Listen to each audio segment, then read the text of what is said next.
Excited है सब लोग? बस इतना ही चिल्ला के पढ़ना है पूरे घंटे एकदम, ठीक है? कितने घंटे क्लास होती है? 1.5 घंटे, 2 घंटे, 2.5 घंटे? 2.5 घंटे मतलब, ठीक है। ठीक है, ये लास्ट ही क्लास है ना, तो 3 बजे तक पढ़ा सकते हैं। ठीक है, चलो चलो भाई, चले गए वो लोग। अब क्या क्या किया जाए? शायरी?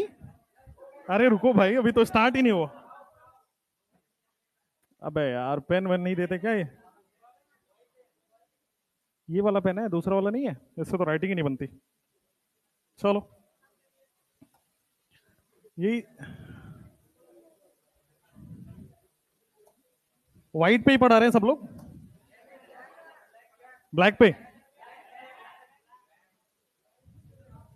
व्हाइट भी चलेगा है?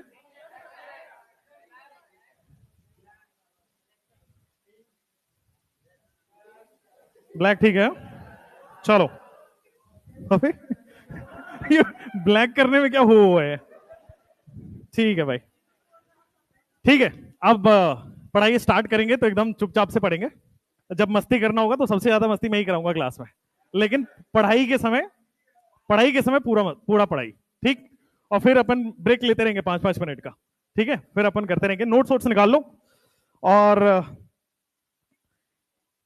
बड़े अच्छे से लिखना, समझ समझ के लिखना। जो नहीं समझ आए उसका हिंदी लिख लेना कि मैं क्या हिंदी में बोल रहा हूं, क्योंकि घर पे जाके वो जरूरत है, वो काम में आएगा। तो केवल इंग्लिश नहीं नोट डाउन करना है, जो मैं लिखवाऊं उसको समझना। अब मान लो कहीं भी अल्फाबेट में भी दिक्कत आ रहा हो कि सर इसका स्पेलिंग बता दो, तो हाथ उठा लेना, घबराना नहीं। सबसे प्यारा मास्टर आपके सामने खड़ा है, ठीक ना? तो इसलिए आराम आराम से पढ़ना है, डरना नहीं है, डर निकाल दो। एक चीज का जिम्मेवारी मेरे पे छोड़ देना, ऑर्गेनिक केमिस्ट्री का, ठीक है? बाकी जिम्मेवारी ले लो। प्रैक्टिस का जिम्मेवारी आपके ऊपर है, पढ़ाने का जिम्मेवारी मेरे ऊपर है। पिन ड्रॉप साइलेंस, बात नहीं, बात नहीं, क्योंकि पढ़ाने के समय बात होगा मैं बाहर कर दूंगा। रिकॉर्डेड देखना पड़ेगा, रिकॉर्डेड भी अवेलेबल नहीं कराऊंगा, तो तुम्हारी हालत हो जाएगी बिना मछली, मछली जो होती है ना बिना पानी के जैसे छटपटाती है, वैसे ही हो जाएगा तुम्हारा हालत। चलो स्टार्ट करते हैं, लिखिए ऑर्गेनिक केमिस्ट्री हेडिंग डालिए। कुछ लोग पढ़ चुके होंगे एक लेक्चर, बट वापस रिपीट होगा, आज 0 से स्टार्ट होगा। ऑर्गेनिक केमिस्ट्री कहीं भी पूरे इंडिया में पढ़ेंगे, यहीं से स्टार्ट होता है, ठीक है? अगले 6 महीने का ये पूरा कोर्स है, तो 6 महीने तक लगातार मैं आपको मिलता रहूंगा। क्लासेस की फ्रीक्वेंसी अभी कम है, एक हफ्ते में ज्यादा हो जाएगी। मेरा एम है कि मैं रेगुलर पढ़ाऊं, रेगुलर टच में रहूंगा तो प्रैक्टिस ज्यादा करवा पाऊंगा और आपको सिलेबस भी टाइम से हो जाएगा। मतलब दिवाली तक हम लोग, दिवाली या नवंबर तक हम लोग करा लेंगे।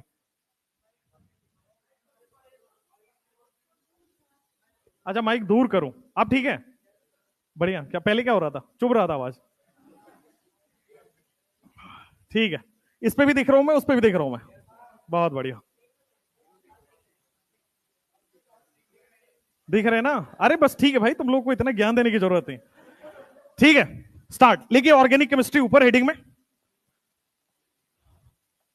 आज हम लोग जो चैप्टर पढ़ने वाले हैं ऑर्गेनिक केमिस्ट्री में, जनरली आपने सुना होगा आईयूपीएसी से स्टार्ट करते हैं आप, राइट? बट हम लोग आईयूपीएसी स्टार्ट नहीं करेंगे, ठीक है?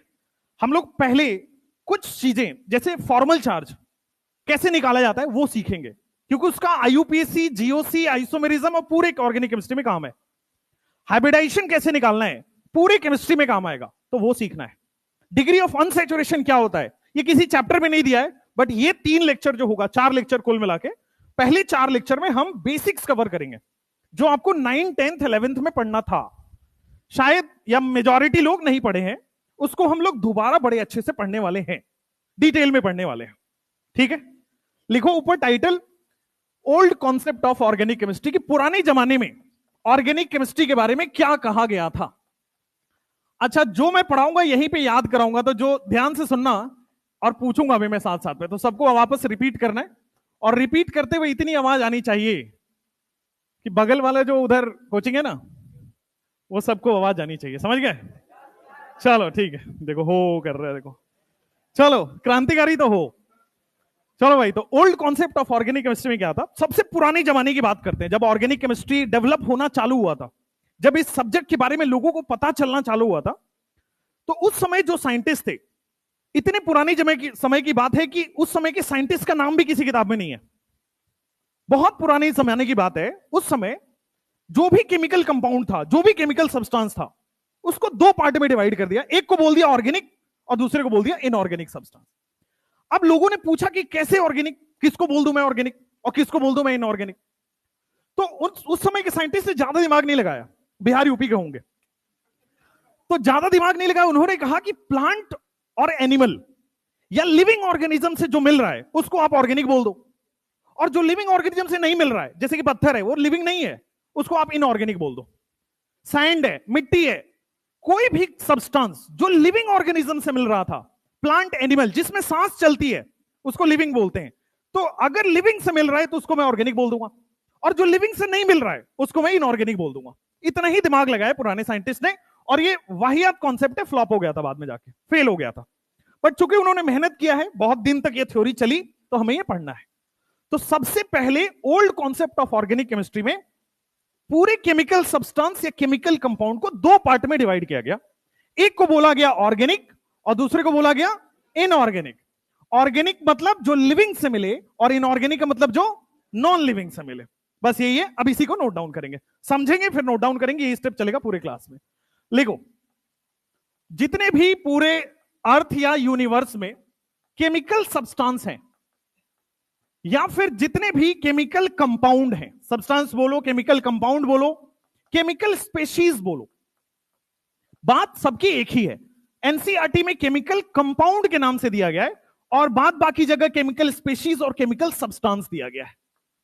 तो पुराने जमाने में, बहुत पुराने समय की बात है, केमिकल सब्सटेंस और केमिकल कंपाउंड को दो पार्ट में डिवाइड किया गया। कौन कौन से वो दो पार्ट है? पहला पार्ट को उन्होंने बोल दिया था ऑर्गेनिक कंपाउंड, ऑर्गेनिक कंपाउंड, और दूसरे वाले पार्ट को उन्होंने इनऑर्गेनिक कंपाउंड बोल दिया। अब ऑर्गेनिक कंपाउंड किसको बोला? ऑर्गेनिक कंपाउंड उसको बोला जो लिविंग ऑर्गेनिज्म से मिल रहे थे। तो ऑर्गेनिक कंपाउंड के नीचे लिख देंगे obtained from living organism, obtained from living organism. अब इनऑर्गेनिक कंपाउंड में आते हैं। अब ऑर्गेनिज्म को, ऑर्गेनिज्म लिखिएगा और ऑर्गेनिज्म के नीचे कट लगा दीजिएगा, इसको लगाना जरूरी है। रीजन, इस बार फिजिक्स में क्वेश्चन आया था, तो पुराने वाली एनसीईआरटी में कुछ और था और नए वाले एनसीईआरटी में कुछ और था, वो एटम्स वाला जो सवाल था, राइट। उसी तरह यहां पे पुरानी एनसीईआरटी ऑर्गेनिज्म लिखती है और नई एनसीईआरटी थिंग्स लिखती है। तो पुराने एनसीईआरटी के हिसाब से ऑर्गेनिज्म सही था, बट जब आप नए एनसीईआरटी पढ़ोगे, जो इस साल वाला है, मतलब लास्ट ईयर वाला है, उसमें फ्रॉम लिविंग थिंग्स लिखा हुआ है। मतलब थिंग्स का मतलब उसमें ऑर्गेनिज्म भी है और बाद बाकी सारी चीजें हैं। जो भी लिविंग होगा उससे जो मिलेगा उसको हम ऑर्गेनिक कंपाउंड बोलेंगे। और जो नॉन लिविंग है, यानी नॉन लिविंग का मतलब हो गया सैंड हो गया, क्ले हो गया, स्टोन हो गया, ये आपका पेन हो गया, पंखा हो गया, टेबल कुर्सी, जितने भी है सब नॉन लिविंग है।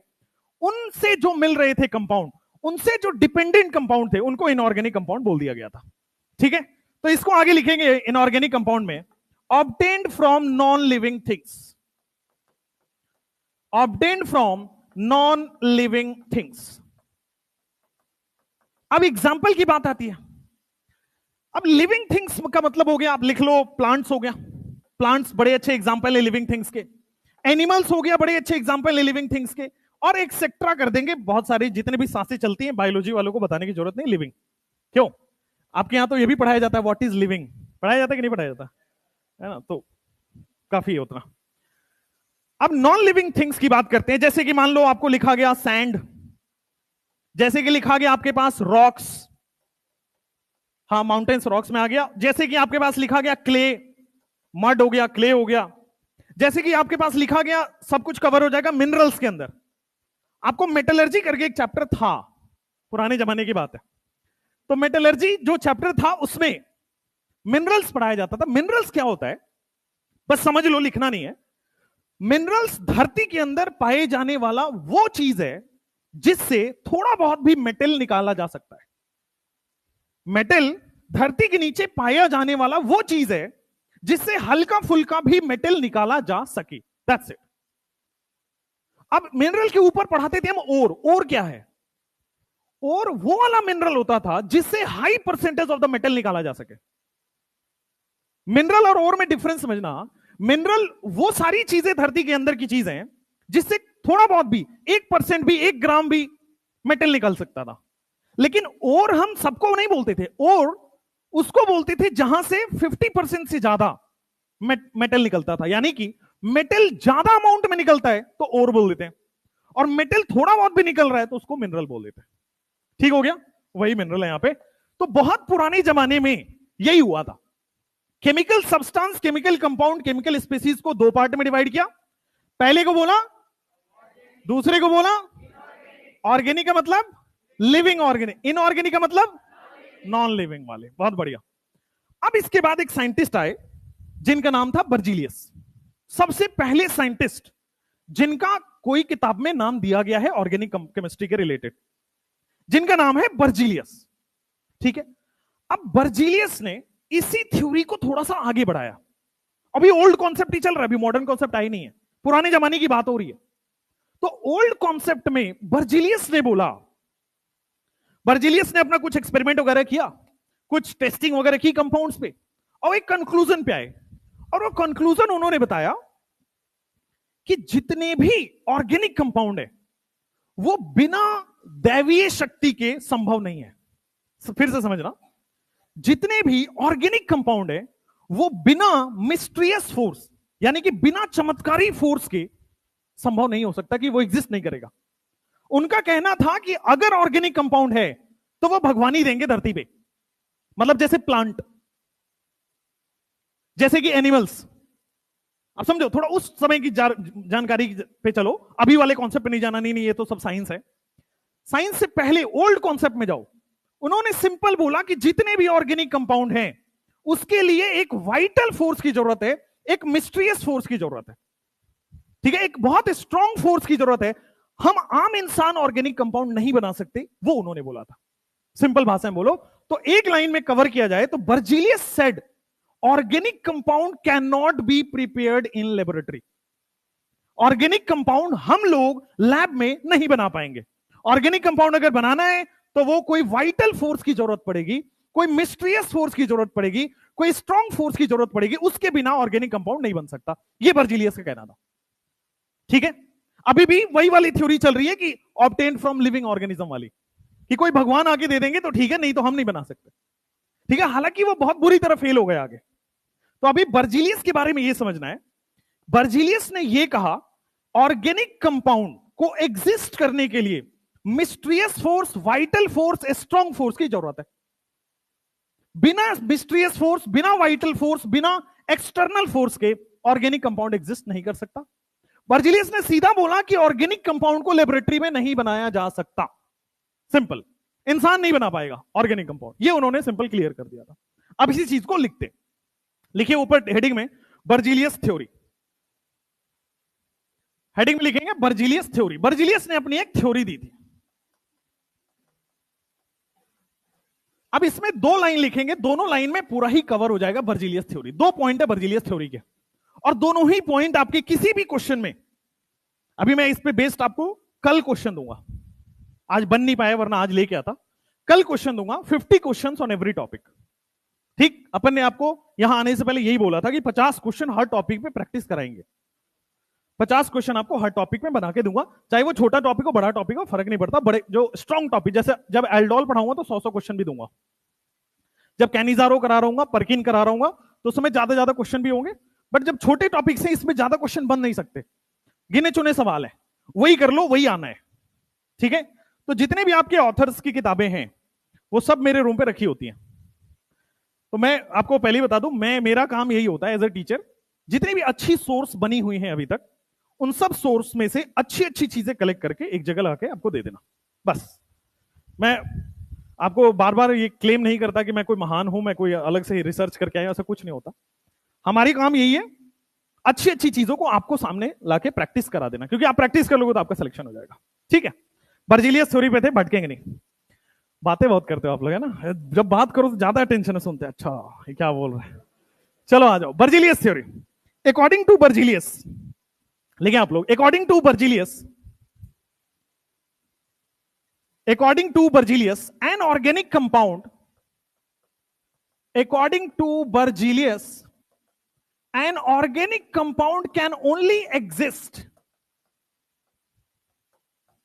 Organic compound can only exist because of vital force. Because of vital force. या इसको स्लैश लेके लिखेंगे because of mysterious force. Mysterious का हिंदी मतलब होता है चमत्कारी फोर्स, यानी कि कोई एक्सटर्नल फोर्स, यानी कि जो मैंने बोला बिना भगवान की मर्जी के ऑर्गेनिक कंपाउंड एग्जिस्ट नहीं कर सकता. हिंदी में बर्जिलियस ने यही बोला था. According to Berzelius an organic compound can only exist because of vital force या mysterious force. Can only exist, ठीक है. According to Berzelius an organic compound cannot be prepared in laboratory. Laboratory में cannot be prepared in laboratory. ठीक है, laboratory में हम उसको नहीं बना सकते. अगर आपको थोड़ा सा स्टेटमेंट एनडीए फंसाए तो उसमें यही फंसा सकता. एक स्टेटमेंट और है जो लिखवा देता हूं. बर्जिलियस का यह भी कहना था, इससे यह भी मतलब निकलता है कि ऑर्गेनिक कंपाउंड को इनऑर्गेनिक कंपाउंड से हम नहीं बना सकते. अब इसको समझना, पहले लिख लेते फिर समझाता हूं. अकॉर्डिंग टू बर्जिलियस, तीसरा मतलब इसका यह निकलता है, according to Berzelius an organic compound can not be prepared from inorganic compound. From inorganic compound, ये इसका बस दूसरा मतलब है, इसका डेफिनेशन नहीं है, बट मैं आपको सारे मतलब जो बन सकते हैं वो बता देता हूं. ध्यान दीजिए. अब बर्जिलियस का तीसरा स्टेटमेंट सब लोग सुनो, बाद में लिखना. ऑर्गेनिक कंपाउंड इनऑर्गेनिक कंपाउंड से नहीं बना सकती, ये बर्जिलियस ने कहा. ये कैसे प्रूव होता है तो सुनो. बर्जिलियस ने कहा कि आम इंसान ऑर्गेनिक कंपाउंड नहीं बना पाएगा. यही कहा था बर्जिलियस ने. बर्जिलियस ने कहा कि लेबोरेटरी में आम इंसान ऑर्गेनिक कंपाउंड नहीं बना पाएगा. तो आम इंसान के पास क्या है? इनऑर्गेनिक कंपाउंड ही तो है. ऑर्गेनिक तो भगवान दे रहे थे. तो वही मतलब निकलता है कि आम इंसान नहीं बना सकता, मतलब इनऑर्गेनिक कंपाउंड से नहीं बन सकता. सिंपल रिलेट कर लेना है. तो ये 3 पॉइंट. अब इसको लिखेंगे, चूंकि ये वाइटल फोर्स की उसने बात की थी, तो बर्जिलियस थ्योरी का नाम कुछ दिन बाद बदल के वाइटल फोर्स थ्योरी कर दिया गया. VFT, जिसको आप पढ़ते हैं शॉर्ट फॉर्म में. तो इसी को आगे लिखेंगे. This theory is also known as vital force theory. This theory is also known as vital force theory. ठीक है. लास्ट टाइम कुछ कोई तो था, वो स्टूडेंट अभी भी होगा, मैं उसको बर्जिलियस थ्योरी पढ़ा के आया, लास्ट में आता है क्लास के बाद, सर आपने VFT छोड़ दिया. मैंने कहा भाई वही है वो, इसी को बोलते, this is known as VFT, vital force theory. एक ही बात है. इन्हीं के थ्योरी को रीनेम कर दिया गया, वाइटल फोर्स थ्योरी बोल दिया गया. ठीक है. अब बर्जिलियस के साथ गेम हो गया, और गेम कौन करता है? स्टूडेंट. तो बर्जिलियस का भी स्टूडेंट था, आप ही की तरह क्रांतिकारी. ठीक है.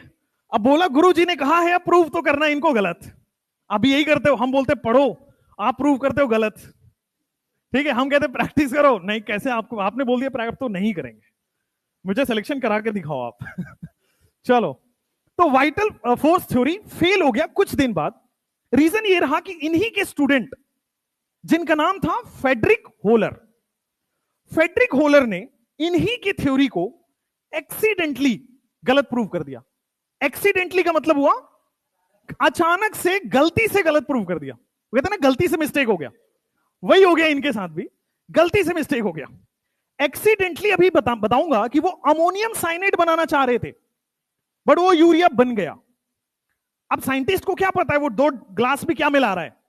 वो 2 ग्लास में मिलाने के बाद जो बनेगा वो देखा जाएगा. तो उसने बनाया कुछ और, बन गया कुछ और. भटकना नहीं है, ग्लास में मिलाने के बाद हो रही है. देख लो, देख, अच्छा समझ भी गए भाई, ये 18+ जोक था. चलो इधर आओ, इधर आओ. लड़कियां बड़ी वो है यार अपने क्लास की, शांत ऐसे. चलो बढ़िया.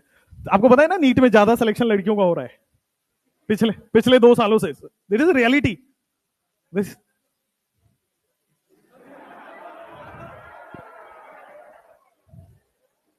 भाई नो कमेंट्स, नो कमेंट्स. तो आपने सुना क्या बोला उसने? नहीं सुना? पीछे वालों को बताया. तो उसने ये बोला कि लड़कियों का सिलेक्शन इसलिए हो रहा है कि ये लड़के लोगों को डिस्ट्रैक्ट कर देती है. शर्म करो भाई, शर्म करो तुम। थोड़ा तो शर्म करो। ये लोग इतना मेहनत करते हैं, इनमें परसिस्टेंस ज्यादा है। परसिस्टेंस ज्यादा, अच्छा सामने बैठते इसलिए सिलेक्शन ज्यादा होता। भाई लड़कियों का परसिस्टेंस ज्यादा होता है, लड़कियां ज्यादा सहन शक्तिशाली होती हैं। तुम बाद में समझोगे इस बात को। लड़कियां जितना सह सकती है, जितना परसिस्टेंट है ना, हम कमजोर पड़ जाते हैं। लेकिन हंसना मत। देखो लड़की के नाम पे फोन आ गया, लड़की का नहीं था, टेंशन मतलब। अरे बाप, तुम लोग को पूरा पता होता है यार यूट्यूब का। आपको पता है ये नाम जो पता नहीं कहां से आया, मुझे नहीं पता। एक टीचर की वाइफ का नाम है ये जो आप ले रहे हो ना, और एक टीचर की वाइफ के नाम से लोग मुझे चिढ़ाते हैं। सोचो, देख रहे हो तुम, स्तर देख रहे हो कहां तक गिरा हुआ है लोगों का। नहीं कोई दोस्ती नहीं थी मेरी यार। चलो पढ़ाई भटका रहे हो तुम, आ जाओ। तो बर्जीलियस का थ्योरी फेल हो गया। बर्जीलियस की थ्योरी फेल हुआ, उन्हीं के स्टूडेंट फेडरिक होलर ने बर्जीलियस की थ्योरी को फेल कर दिया एक्सीडेंटली। एक्सीडेंटली इस बात को समझना है।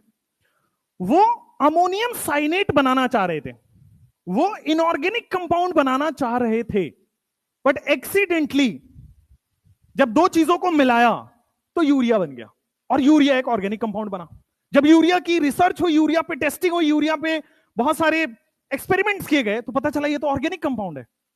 और जैसे ही पता चला, बर्जीलियस और फेडरिका, देखो बना तो नहीं होगा उसके बाद, है ना। चलो लिखते हैं उसके बाद Friedrich Wohler theory. Friedrich Wohler synthesis theory लिखो, सिंथेसिस लिखो, बात एक ही है। सिंथेसिस इसलिए लिखते क्योंकि इन्होंने बनाया था, पूरा एक्सपेरिमेंट इन्होंने दिखाया हुआ। अभी मैं वो सारा चीज दिखाऊंगा आपको, दिखाऊंगा मतलब लिख के बताऊंगा। मैं यहां पे ग्लास नहीं लेके आया हूं, मिलाऊंगा नहीं, यूरिया नहीं बना रहा, ठीक है। फेडरिक होलर सिंथेसिस थ्योरी उसको बोलते हैं जिन्होंने बस एक लाइन में बोल दिया, इसका कोई प्रूफ नहीं है, इसका कोई लॉजिक नहीं है, थ्योरी है वो। बट सिंथेसिस उसको बोलते हैं ऑर्गेनिक के अंदर जिसके ऊपर रिसर्च हुआ है, जिसका कोई ना कोई प्रूफ है, एक्सपेरिमेंट हुआ पड़ा है, ठीक है। आइए, केमिस्ट्री कैसे बनी थी, पहले एक्सपेरिमेंट्स हुए थे, उसके ऊपर थ्योरी लिखी गई है, and hence there are a lot of exceptions. क्योंकि ये कोई ऐसा नहीं है नेचर का कोई सिस्टम है, नहीं, पहले एक्सपेरिमेंट हुआ है और उस एक्सपेरिमेंट को समझाने के लिए थ्योरी लिखी गई है, इसको कहते हैं केमिस्ट्री, ठीक है। इसमें काफी छुपी हुई है मिस्ट्री, और यही है आपका एक्सेप्शन का रीजन, क्योंकि एक्सपेरिमेंट कर दिया, अब क्या एक्सपेरिमेंट है उसके ऊपर बेस हम थ्योरी बनाते हैं। तो आइए, फेडरिक होलर ने, लिखेंगे इसमें एक्सीडेंटली फेडरिक होलर प्रिपेयर्ड, लिखो एक्सीडेंटली फेडरिक होलर, या होलर लिख दो अब सीधा, accidentally holer prepared organic compound in laboratory. Accidentally holer prepared organic compound in laboratory, ठीक है। और ब्रैकेट में लिखेंगे VFT फेल, यानी कि वाइटल फोर्स थ्योरी यहीं से बेटा फेल हो गया, क्योंकि इन्होंने थ्योरी को फेल कर दिया। अब एक्सीडेंटली के पीछे अंडरलाइन कर लेना, क्योंकि बार बार ये उसमें पूछा जाता है, नोइंगली अननोइंगली ये काम हुआ था। कैसे हुआ था अननोइंगली, पहले मैं आपको समझाता हूं। देखो, पहले इन्होंने क्या किया, इन्होंने पोटेशियम साइनेट की रिएक्शन कराई थी। क्या सिंथेसिस है अभी मैं समझाने वाला हूं। पोटेशियम साइनेट, अब साइनेट का फॉर्मूला आपको याद करना पड़ेगा, ये कोऑर्डिनेशन में भी काम आएगा, ये फॉर्मूला है 9th का फॉर्मूला है, याद करना पड़ेगा। This is potassium cyanate. अभी मैं स्ट्रक्चर भी बताऊंगा। पोटेशियम साइनेट, इन्होंने एक ग्लास के अंदर, इन्होंने एक ग्लास में पोटेशियम साइनेट लिया, ठीक है। इन्होंने एक ग्लास में पोटेशियम साइनेट लिया। पोटेशियम साइनेट किस तरह से एग्जिस्ट करता है, देखो, पोटेशियम साइनेट K+ और CnO- के फॉर्म में एग्जिस्ट करता है। पोटेशियम साइनेट एक आयोनिक, पोटेशियम साइनेट के अंदर आयनिक बॉन्ड एग्जिस्ट करता है, यह मैं आपको बताना चाह रहा हूं। आराम से कोई पूछ लेगा केमिस्ट्री के अंदर, पोटेशियम साइनेट के अंदर कौन कौन सा बॉन्ड है। आयनिक भी है, कोवलेंट भी है, कोवलेंट यहां पे है। आयनिक भी है और कोवलेंट भी है पोटेशियम साइनेट में। जेई मेंस का क्वेश्चन है 2018, यहां से आया था वो क्वेश्चन। ठीक है, सीधा यूपीएससी नहीं पढ़ना होता है। अब पोटेशियम साइनेट का स्ट्रक्चर ध्यान दो। आपको लुईस थ्योरी हल्का हल्का तो सुना होगा, है ना, बाकी डिटेल में तो पढ़ेंगे, बट इसमें मुझे बताओ सेंट्रल एटम कौन होगा? CNO। क्यों सेंट्रल एटम कार्बन क्यों होगा? लेस इन नंबर तो 3 होगा, ये भी एक है, ये भी एक है, ये भी एक है। हाँ सुनिए, लुईस थ्योरी में यह बोला जाता है जिसका नंबर कम है और इलेक्ट्रोनेगेटिविटी भी कम हो। तो आपका रीजन सही है कि जिसका इलेक्ट्रोनेगेटिविटी भी कम हो और नंबर भी कम हो उसको सेंट्रल एटम मानते हैं। तो carbon will be the central atom. ये दिख रहा है आपको? हाँ, carbon will be the central atom. ठीक है, अब नाइट्रोजन और ऑक्सीजन, उधर लिखता हूं, नाइट्रोजन इधर लिखता हूं, ऑक्सीजन को इधर लिख सकता हूं, आपकी मर्जी, आप कहीं भी लिख सकते हो। अच्छा, माइनस लगाने से पहले, माइनस कहां लगाते हैं लुईस थ्योरी में? जो मोर इलेक्ट्रोनेगेटिव है, सही है, जो मोर इलेक्ट्रोनेगेटिव है उसमें माइनस लगाते हैं। कहां माइनस लगाऊं? ऑक्सीजन मोर इलेक्ट्रोनेगेटिव है, जिसको नहीं पता इलेक्ट्रोनेगेटिव पीरियोडिक टेबल में आपको आइडिया लग जाएगा। मोर इलेक्ट्रोनेगेटिव पर माइनस लगा दिया। अब ध्यान देना, बॉन्ड बनाना आपको सिखा रहा हूं, रटना बिल्कुल नहीं है। नाइट्रोजन किस ग्रुप का एलिमेंट है? ग्रुप 15 का नाइट्रोजन है, दिख रहा है? तो तुम आगे बैठा करो भाई। ग्रुप 15 का मतलब ग्रुप 15 में 5 वैलेंस इलेक्ट्रॉन होगा, ग्रुप 15 में 5, ग्रुप 14 में 4 वैलेंस इलेक्ट्रॉन, ग्रुप 13 में 3 वैलेंस इलेक्ट्रॉन, ऐसा चलता है। ग्रुप 15 में 5 वैलेंस इलेक्ट्रॉन होगा, कितने और इलेक्ट्रॉन चाहिए ताकि ऑक्टेट कंप्लीट हो जाए? यह बात क्लियर है कि 3 बॉन्ड बना के ऑक्टेट कंप्लीट कर लेगा, राइट? तो क्या करता है, कार्बन के साथ ये 3 बॉन्ड बना के अपना ऑक्टेट कंप्लीट कर लिया। कार्बन दुनिया में सबको बताया कि भाई 4 बॉन्ड बनाता है। कार्बन ग्रुप 14 का है, 4 वैलेंस इलेक्ट्रॉन है, तो 4 और चाहिए, तो 4 बॉन्ड बनाएगा, 3 बन चुका, यानी कि एक और कार्बन बना सकता है ऑक्सीजन माइनस के साथ।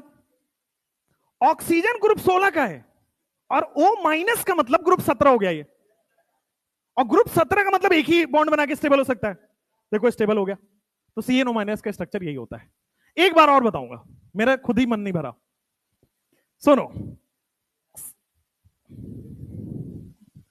तुम यार हमसे मजाक मजाक ना किया करो, डर के रहा करो। चलो, कार्बन, इसमें सेंट्रल एटम कौन सा है? कार्बन है, क्योंकि लुईस थ्योरी के हिसाब से सेंट्रल एटम वो होता है जिसका नंबर कम हो। अब देखो एक एक एक, तीनों एक है, जिसका इलेक्ट्रोनेगेटिविटी भी कम हो उसको सेंट्रल एटम हम मानते हैं। तो carbon will be the central atom. अब बात बाकी सारे सराउंडिंग एटम है, तो नाइट्रोजन भी सराउंडिंग एटम है, ऑक्सीजन भी सराउंडिंग एटम है। अब माइनस चार्ज लुईस थ्योरी उसको देता है जो मोर इलेक्ट्रोनेगेटिव हो, तो मोर इलेक्ट्रोनेगेटिव इसमें ऑक्सीजन है, तो माइनस चार्ज यहां आ जाएगा। अब मैं दूसरी तरह से बना रहा हूं, ध्यान देना। ऑक्सीजन माइनस, यानी कि ऑक्सीजन के पास 6 वैलेंस इलेक्ट्रॉन थे, माइनस आ गया मतलब 7 हो गया। तो जब 7 हो गया तो एक ही बॉन्ड बनेगा ना 8 के लिए, ऑक्टेट के लिए। तो ऑक्सीजन माइनस एक बॉन्ड बना के स्टेबल हो गया, ऑक्सीजन स्टेबल हो चुका है। अब बात करते हैं नाइट्रोजन की। नाइट्रोजन 5 वैलेंस इलेक्ट्रॉन है, ग्रुप 15 का, इस वजह से तो 3 बॉन्ड बना के स्टेबल हो जाएगा, इसलिए नाइट्रोजन 3 बॉन्ड बना के स्टेबल हो गया। अब कार्बन ढूंढोगे तो ऑलरेडी 4 बॉन्ड बना हुआ स्टेबल है, इसलिए CNO माइनस, साइनेट आयन बोलते हैं इसको। ये मोनोडेंटेट लिगेंड कोऑर्डिनेशन कंपाउंड में भी आएगा, this is cyanate. Cyanate ion होता है, जब इसको लिगेंड लिखोगे तो साइनेटो लिखते हो, ई को ओ में बदल देते हो। Ion is cyanate, ligand is cyanato. अब ये आपके अभी का काम नहीं है, कोऑर्डिनेशन कंपाउंड में आएगा, बस नॉलेज के लिए बता दिया है। अभी के लिए क्या है वो मैं आपको ये सब हटा रहा हूं। ये क्लियर हुआ कि होलर क्या कर रहे थे? होलर ने पोटेशियम साइनेट लिया हुआ था और इसीलिए K+ आ रहा है, क्योंकि इसके माइनस को कौन सेटिस्फाई करेगा? K+, और इसके बीच में आयनिक बॉन्ड बन रहा है। पोटेशियम साइनेट में कौन सा बॉन्ड है? एज वेल एज कोवलेंट, आयनिक भी है और कोवलेंट, ये दिख रहा है ना, कोवलेंट भी है। पोटेशियम साइनेट में आयनिक भी है, कोवलेंट भी है। जेईई मेंस का रिपीट होगा आपके अंदर, ध्यान से, ठीक है।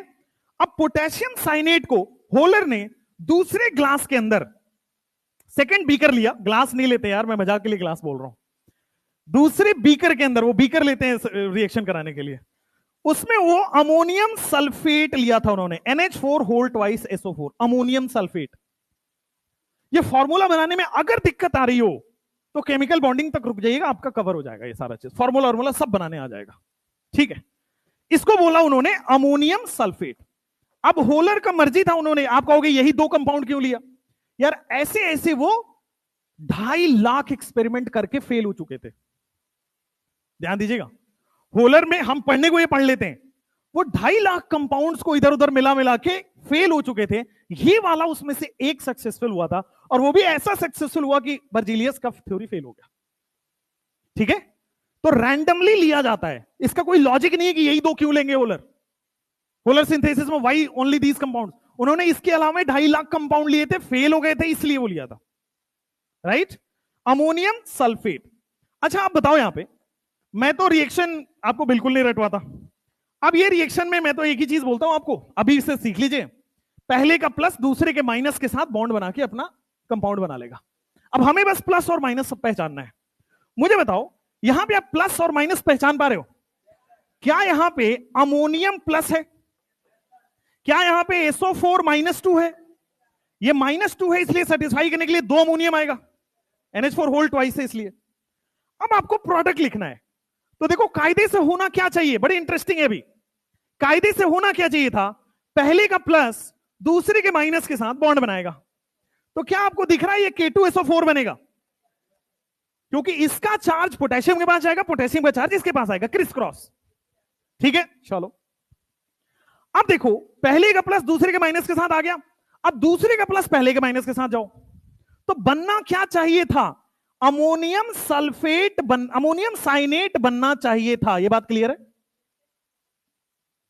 इन दोनों को मिला के एक्सपेक्टेशन क्या थी होलर की, कि अमोनियम साइनेट बन जाएगा। अब ammonium cyanate is the expected product, ammonium cyanate ये क्या है आपका, एक्सपेक्टेड, ये बनना चाहिए था, लेकिन विधि का विधान है वही होगा। ठीक है, थोड़ा सा टेम्परेचर हीट किया था उन्होंने, नथिंग एल्स। डेल्टा का मतलब हाई टेम्परेचर किया था, थोड़ा सा इग्निशन होता क्या है, हीटर लगा देते लोग नीचे, नथिंग एल्स। ठीक है, बर्नर होता है, नीचे लगा दिया उन्होंने। तो बर्नर जब नीचे लगाया तो इन्होंने देखा यहां पे कि नहीं को नहीं, यूरिया बन गया बेटा, NH2CO NH2 यूरिया बन गया, और ये एक ऑर्गेनिक कंपाउंड मिला, और ये एक्सीडेंटली बना था। पहले इसको लिख लीजिए, फिर समझाऊं दोबारा से, पहले इसको फटाफट से नोट डाउन कर लो जल्दी। बहुत सारे मासूम चेहरे मुझे दिख रहे हैं आज क्लास में, ये सब 6 महीने बाद सब शैतान हो जाएंगे। ये रियलिटी है। लिखो लिखो, बात मत देखो, लिखो दोबारा लिखो भाई, रफ में लिख लो, याद होगा। क्या कलर चेंज हो गया? ऐसा काहे हो रहा है? अब इस क्लास को डिस्टर्ब नहीं करेंगे, अगली क्लास में उसको ठीक कराएंगे। अभी कॉम्प्रोमाइज। पटना में एक चीज आगे सीखे हम, एडजस्ट कर लीजिए। मम्मी यहाँ पे फ्लैट देखने गए तो बोलते हैं, हम बोले कि इसमें तो बेड नहीं लगा हुआ है, इसमें एसी नहीं है, कैसे रहेंगे, एडजस्ट कर लीजिए। यार गजब है।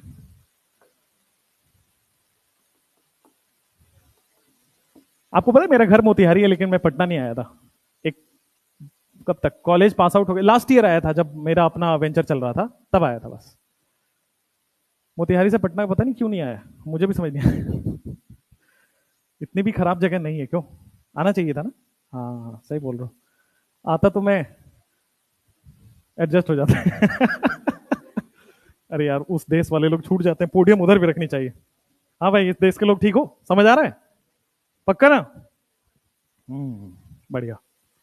मैं 2019 में पढ़ाया था ऑफलाइन, उसके बाद मैं इतने साल बाद पढ़ा रहा हूँ ऑफलाइन, उसके बाद पूरा ऑनलाइन शिफ्ट हो गया था। 2019 में मैं पढ़ाता था करियर पॉइंट कोटा में, ठीक ना, और करियर पॉइंट कोटा में मैं 2 बैच लेता था। एक तो वैसे ही 220 की स्ट्रेंथ होती थी वहां पे, एक मॉर्निंग इवनिंग, और एक लेता था आईसीपी बैच। फर्स्ट ईयर में ही मुझे आईसीपी बैच आपको पता है, स्टार बैच जिसको आप बोलते हो, स्टार बैच जिसमें 20 लोग होते हैं, बड़ी क्लास में बस यहाँ पे बैठे होते हैं बच्चे, उनको पढ़ाना नहीं होता बेसिकली, सबसे अच्छी बात ये होती है, उनकी क्लास में आप सो के मस्त चले जाओ, खड़े हो जाओ। वो केवल क्वेश्चन पूछते हैं, और क्वेश्चन ऐसे नहीं कि हाँ आपके साथ वो सॉल्व करते हैं, वो ऐसे क्वेश्चन पूछते हैं जिसमें टीचर भी फंसेगा। सिंपल बता रहा हूं, उसमें टीचर भी फंसेगा, लेकिन बैठ के फिर डिस्कशन होता है कि सर बर्जिलियस थ्योरी में तो ये लिखा है, क्वेश्चन में ये पूछ रहा है, फेडरिक में तो ये लिखा है, तो क्या आंसर आएगा। तो हम वहां बैठ के आंसर्स बनाते थे। उस समय पेपर कुछ और होता था 2019 में। 2020 और 21 के बाद पेपर खराब हो गया यार। हाँ, नई न्यूज बताइए भाई के लिए तालियां बजाओ भाई, तालियां। देख रहे हो तुम, पेपर लीक हो गया, आज पता चला इनको। हमको हाँ नहीं दिख रहा है।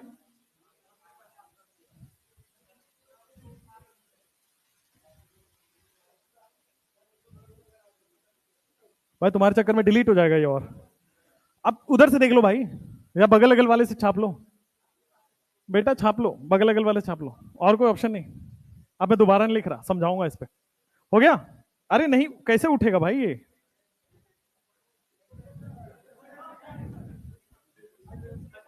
ये बोर्ड को। चलो भाई चलो, एडजस्ट कर लीजिए थोड़ा, आ जाओ।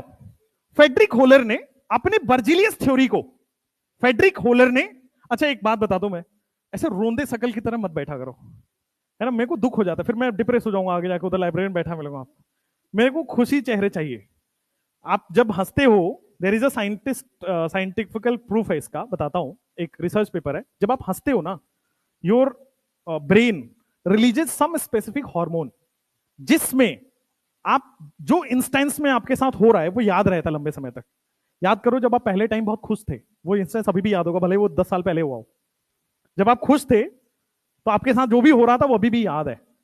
व्हेन यू ये जब हमारी ट्रेनिंग होती है, एज अ टीचर ट्रेनिंग करनी पड़ती है पहले, तो ट्रेनिंग जब होती है तो हमें सिखाया जाता है कि जब स्टूडेंट हंस के खुश होके पढ़ेगा तो वो मोमेंट उसको लंबे समय तक याद रहेगा। इसलिए कोशिश ये रहती है कि सड़ू शकल से, थोड़ी शकल वैसे भी अच्छी नहीं है, बट थोड़ा सा हंसोगे तो ठीक लगोगे। ठीक है, ठीक वाली कैटेगरी में आ जाओगे। अच्छा तो होना संभव नहीं है इस जन्म में, तो बते, ठीक ना। चलिए तो आ जाओ, Friedrich Wohler, Friedrich Wohler synthesis. फेडरिक होलर ने एक्सीडेंटली एक ऑर्गेनिक कंपाउंड को प्रिपेयर कर लिया, ठीक है, एक्सीडेंटली प्रिपेयर किया। अब आपसे पूछा जाएगा फेडरिक होलर ने कौन से दो कंपाउंड को मिक्स किया था, तो आपको ये याद होना पड़ेगा, ये रटना ही पड़ेगा। अमोनियम सल्फेट और पोटेशियम साइनेट को मिक्स किया था। बनाना कुछ और चाह रहे थे, बन गया कुछ और। अब मुझे आपको अगले स्लाइड में पूरा यही एक्सप्लेन करना है कि ये क्यों नहीं बना और ये क्यों बना। मुझे बस लॉजिक एक्सप्लेन करना है इसके पीछे कि यहां से ये क्यों हो गया, ठीक है। अब एक चीज आपको बता देता हूं, बना ये भी था, बना ये भी था, लेकिन इतने कम समय के लिए बना क्या किसी को अंदाजा नहीं लगा उस समय, ठीक है। बहुत स्लाइट सेकंड्स के लिए बना, और वो बनते ही, हीट देते ही इसमें कन्वर्ट हो गया, यूरिया में कन्वर्ट हो गया, NH2CO NH2 में। अब मैं पूरा मैकेनिज्म समझाने जा रहा हूं, कैसे ये दोनों कंपाउंड एक्सीडेंटली यूरिया बने थे। अब लिखेंगे ऊपर मैकेनिज्म, फेडरिक होलर का मैकेनिज्म। मैकेनिज्म एनसीईआरटी में नहीं है, बट 2017 में नीट में आया हुआ है, तो मैं पढ़ाऊंगा, ठीक है। भरोसा नहीं है नीट वालों का, राइट। चलो अब आ जाओ, मैकेनिज्म इसका समझते हैं। बहुत आसान है, मतलब इतना आसान है कि आपको अभी अभी याद हो जाएगा। मैकेनिज्म लिखिए, फेडरिक होलर का मैकेनिज्म कैसे हुआ था, आ जाओ। तो उन्होंने सबसे पहले K+ और CNO- लिया था, पोटेशियम साइनेट। दूसरा कंपाउंड उन्होंने लिया था ammonium sulphate, NH4 ammonium sulphate लिया था। कायदे से जो एक्सपेक्टेड प्रोडक्ट था वो पहले का प्लस और दूसरे के माइनस को मिला के NH4CNO बनना चाहिए था, अमोनियम साइनेट बनना चाहिए था, NH4CNO बनना चाहिए था। बट जो एक्सीडेंटल प्रोडक्ट बना स्लाइट हीटिंग के बाद, वो बना यूरिया। याद करने के लिए, नहीं को नहीं, यूरिया, ठीक है। ये आपका एक्सीडेंटल प्रोडक्ट है, एक्सीडेंटल प्रोडक्ट, और ये वाला आपके पास एक्सपेक्टेड प्रोडक्ट है। Ammonium cyanate is the expected product, ठीक है। आइए, अब ये क्यों नहीं बना और ये क्यों बना, इसकी कहानी अब यहां से हम स्टार्ट करते हैं।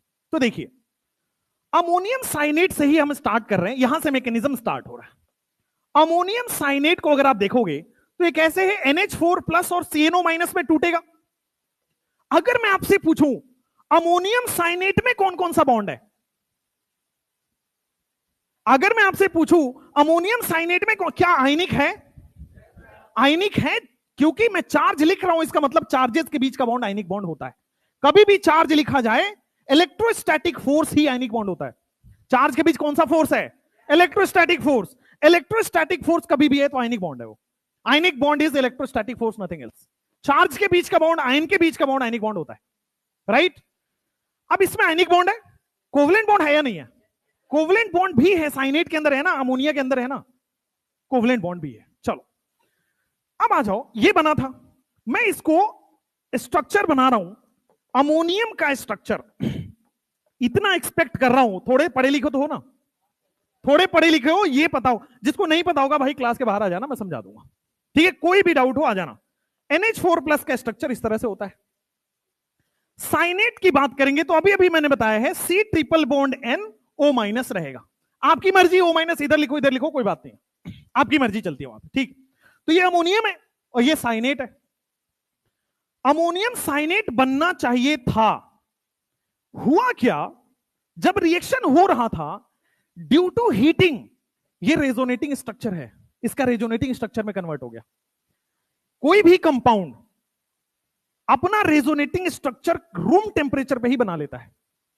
रेजोनेंस कराने के लिए अलग से कोई एनर्जी नहीं चाहिए आपको, रेजोनेंस कराने के लिए कोई एफर्ट नहीं चाहिए होता है। रूम टेम्परेचर पर ही एक कंपाउंड अपने दूसरे फॉर्म में चेंज हो जाता है, अपने दूसरे रेजोनेटिंग स्ट्रक्चर में चेंज हो जाता है। ये आप बार बार देखोगे, ऑर्गेनिक का जब भी मैकेनिज्म देखूंगा तब बार बार देखोगे, कोई भी कंपाउंड अपने रेजोनेटिंग स्ट्रक्चर में कभी भी कन्वर्ट हो सकता है। तो उसी तरह ये वाला स्ट्रक्चर अपने रेजोनेटिंग स्ट्रक्चर में कन्वर्ट हो गया रिएक्शन के दौरान ही, ठीक। तो देखो ये क्या होगा, रेजोनेटिंग स्ट्रक्चर में कैसे कन्वर्ट होता है, ध्यान से देखना। हट जा भाई, हाँ, रेजोनेटिंग स्ट्रक्चर कैसे बनेगा, ये O minus higher density, O minus यहां पे आएगा और ये कार्बन 5 बॉन्ड ना बन जाए, ये बॉन्ड टूट जाता है। हल्का सा आगे का नॉलेज, रेजोनेंस का नॉलेज यूज कर रहा हूं, हल्का सा। अगर थोड़ा बहुत भी दिक्कत हो रटने की कोशिश करिए, क्योंकि जब रेजोनेंस पढ़ेंगे फिर रिवीजन करेंगे तो हो जाएगा, ठीक है। अब रेजोनेटिंग स्ट्रक्चर बना तो देखो कैसा बना होगा, ऑक्सीजन डबल बॉन्ड बन गया, नाइट्रोजन का ट्रिपल बॉन्ड था, तीसरा बॉन्ड टूट के यहां माइनस आ गया होगा, राइट है, क्लियर है। ये अमोनियम एज इट इज है, अभी भी अमोनियम जो है NH4 plus as it is है। पहला स्टेप में क्या हुआ है, तो पहले स्टेप में बस रेजोनेटिंग स्ट्रक्चर बना है, और कोई भी कंपाउंड अपने रेजोनेटिंग स्ट्रक्चर में बदल सकता है, सिंपल। उसके लिए कोई अलग से फोर्स, कोई अलग से एनर्जी, कोई अलग से हीटिंग की जरूरत नहीं पड़ती है। हो गया, तो अमोनियम यहां पे ये बन गया। अब क्या होगा, यहां प्लस दिख रहा है, यहां माइनस दिख रहा है, कुछ कुछ होगा, रिएक्शन होगा। रिएक्शन होने पे क्या होता है, ध्यान दीजिएगा, वहां से H प्लस, यहां से H प्लस निकलता है। क्यों निकलता है H प्लस, ये भी सुनो भाई। आपने सुना है नेगेटिव चार्ज मोर इलेक्ट्रोनेगेटिव पर स्टेबल है, तो पॉजिटिव चार्ज मोर इलेक्ट्रोनेगेटिव पर अनस्टेबल है, पॉजिटिव चार्ज मोर इलेक्ट्रोनेगेटिव पर अनस्टेबल है। नाइट्रोजन मोर इलेक्ट्रोनेगेटिव है, पॉजिटिव चार्ज मोर इलेक्ट्रोनेगेटिव पर अनस्टेबल है। तो ये अपनी अनस्टेबिलिटी हटाएगा, ये स्टेबल बनना चाहेगा, तो ये क्या करता है, H प्लस हटा देता है।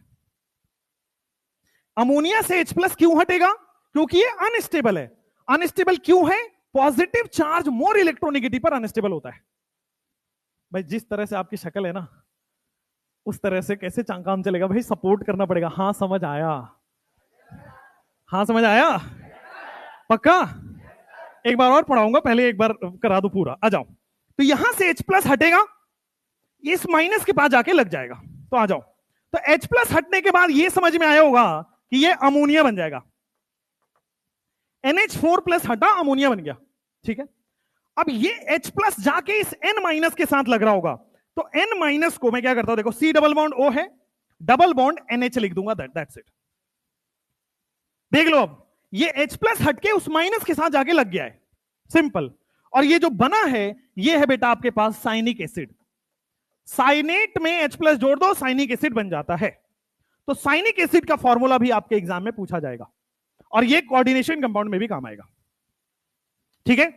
और जितने फॉर्मूले हैं अब एग्जामिनर केवल इतना ही नहीं पूछेगा जो आपसे पूछा जा रहा है, वो कभी कभी साइनिक एसिड में कौन सा बॉन्ड है, कार्बन कितने बॉन्ड बनाएगा, सीधा पूछ ले, calculate the number of sigma bond and pi bond in cyanic acid.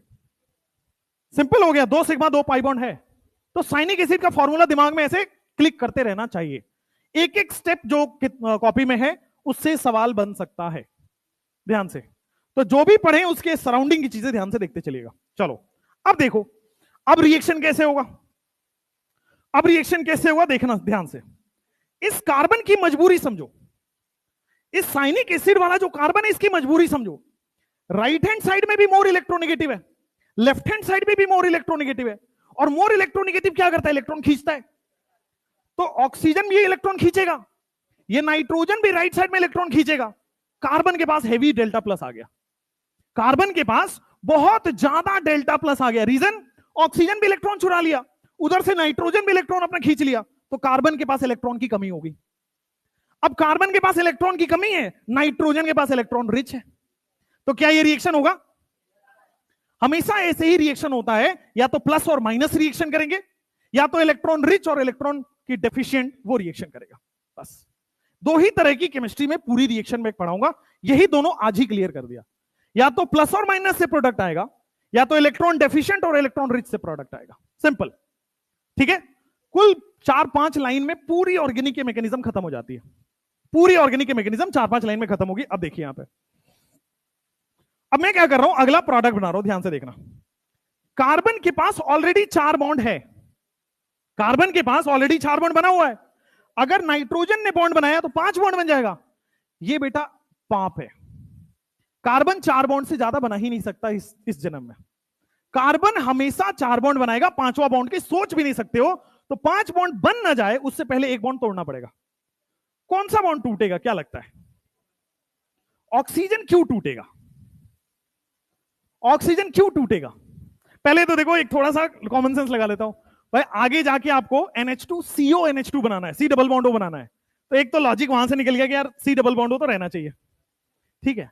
देखो आपके उससे क्या होगा, देखो जैसे ही आप यहां पे डोनेट करोगे, ये भी टूट सकता है, ये भी टूट सकता है, दोनों ही टूटने की पॉसिबिलिटी है, ठीक है, दोनों ही टूटेगा।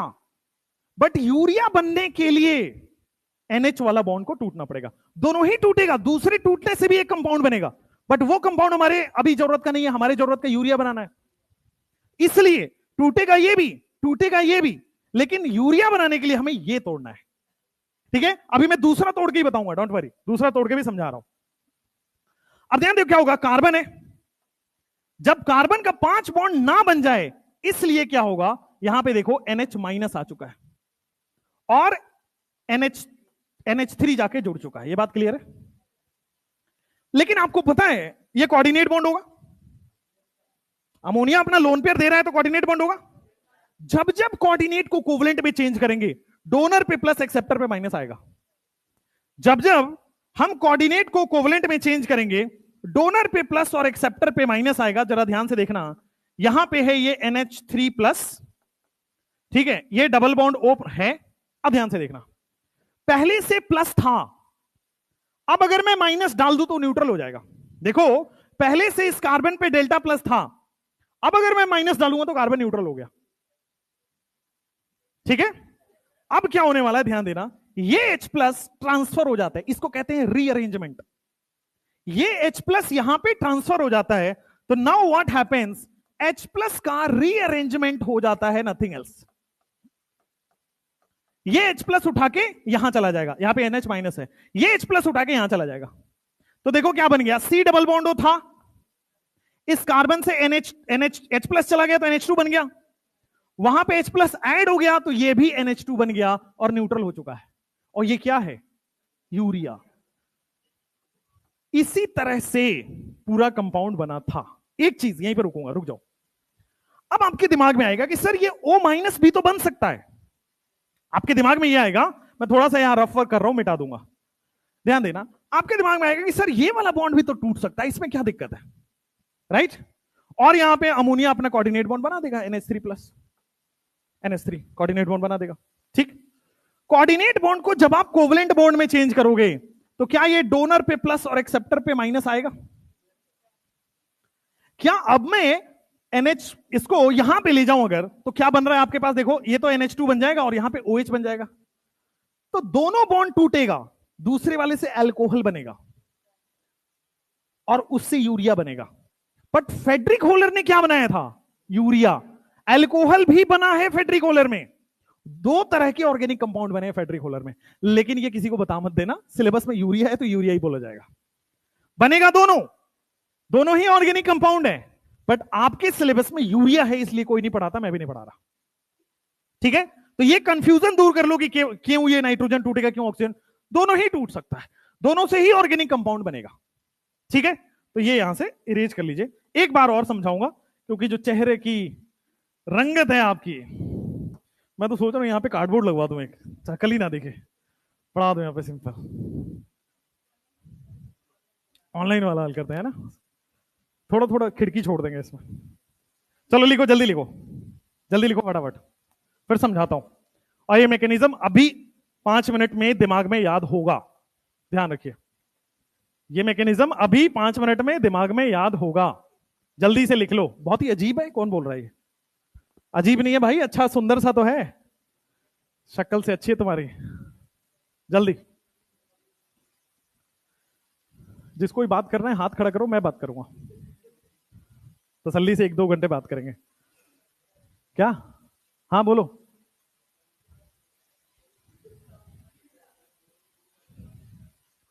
बोर्ड को ऊपर करवा भाई,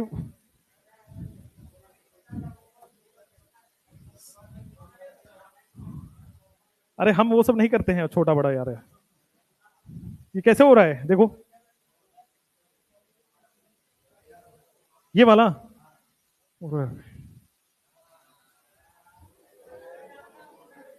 नाइस। ये तो लिख ही चुके हो, तो पुराने स्लाइड पे।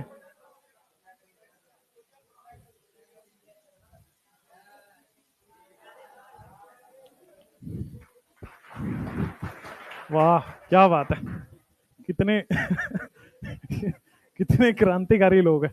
ये मुझे आज तक नहीं पता था, मैं 5 साल से पढ़ा रहा हूं। ऑनलाइन में हम नहीं करते, करते थे हम।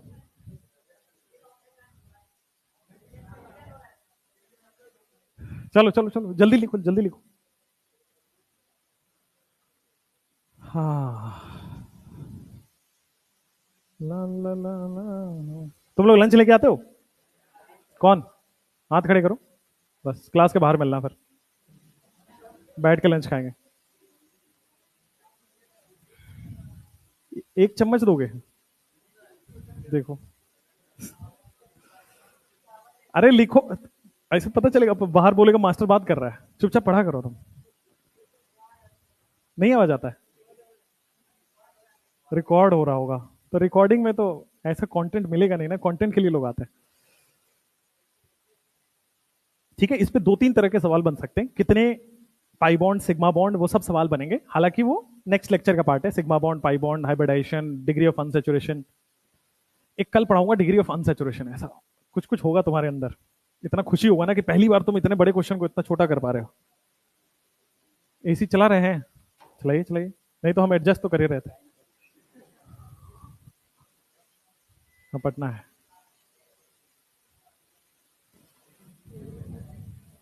पटना से बाहर वाले कितने? अरे बाप रे बाप। ठीक है भाई, हाथ नीचे, हाथ नीचे, मेहनत ना किया को। भोकाल है, ठीक है, भोकाल बना रहना चाहिए। लिख लिया? जल्दी जल्दी, पेन इतना स्लो नहीं, जल्दी। हो गया? चलो, तो ये आपके पास मैकेनिज्म हो गया। दिल है कि मानता नहीं, एक बार और पढ़ाएंगे, ठीक है? एक बार और, एक एक स्टेप पूछूंगा तब आगे बढ़ूंगा। पहले आपको समराइज कर दिया, यहीं पे याद होगा ये मैकेनिज्म, क्योंकि मैं छोड़ दूंगा तो आप भी छोड़ दोगे, क्योंकि आप तो पता है मुझे।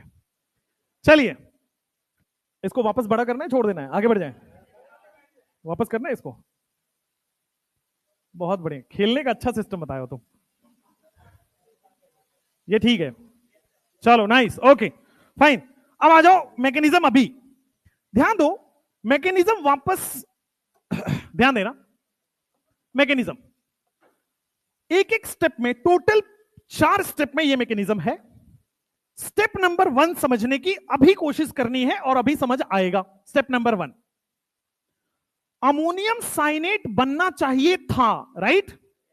एक्सपेक्टेड प्रोडक्ट अमोनियम साइनेट था, यह बात क्लियर है? मैकेनिज्म भी एक्सपेक्टेड प्रोडक्ट से स्टार्ट होगा, अमोनियम साइनेट से। तो पहले अमोनियम का स्ट्रक्चर दिमाग में रखना पड़ेगा कि अमोनियम इस तरह से होता है। साइनेट का स्ट्रक्चर मैंने आपको लुईस से समझा रखा है, साइनेट का स्ट्रक्चर ये वाला होता है। अब ये अमोनियम साइनेट का स्ट्रक्चर दिमाग में आ गया है। स्टेप 1, अब ध्यान दो, स्टेप नंबर 1 में होलर सिंथेसिस में रेजोनेटिंग स्ट्रक्चर हो जा रहा है, और यही रीजन है कि अमोनियम साइनेट नहीं बना था।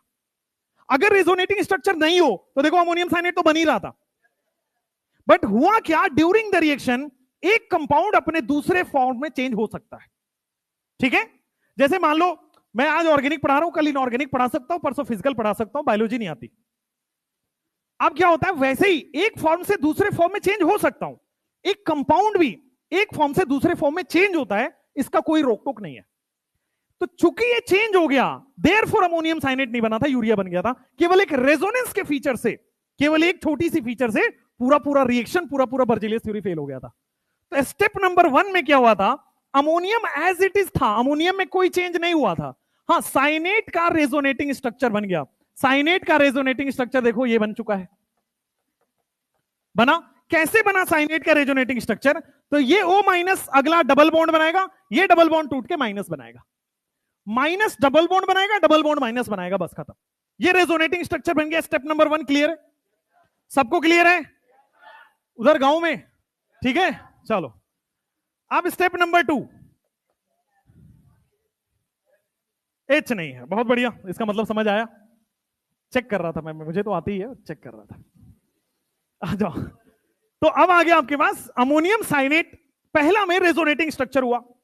अब आपके पास पूरे ऑर्गेनिक में 2 ही तरह की स्टेप्स चलेंगी, 2 ही तरह की मैकेनिज्म चलेगा। या तो प्लस माइनस से मिल रहा होगा, या तो इलेक्ट्रॉन डेफिशिएंट इलेक्ट्रॉन रिच से मिल रहा होगा, बस सिंपल। तो आ जाओ, पहले आप देखो यहां पे NH4 प्लस जो है, ये क्यों नहीं बताया? NH4 प्लस भी तो होगा, चलो। तो यहां का H प्लस उस माइनस से जाके मिल जाएगा, रीजन ये अनस्टेबल है अभी। चूंकि ये अनस्टेबल है, पॉजिटिव चार्ज मोर इलेक्ट्रोनेगेटिव पर अनस्टेबल है, ये H प्लस उठ के यहां चला जाएगा। ये बात क्लियर हो गई?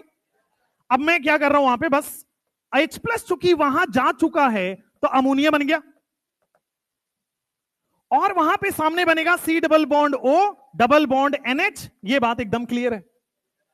प्लस और माइनस मिला है स्टेप नंबर 1 में, एक बात क्लियर हो गई। अब इलेक्ट्रॉन रिच इलेक्ट्रॉन डेफिशिएंट से मिलेगा, ये भी बात क्लियर है।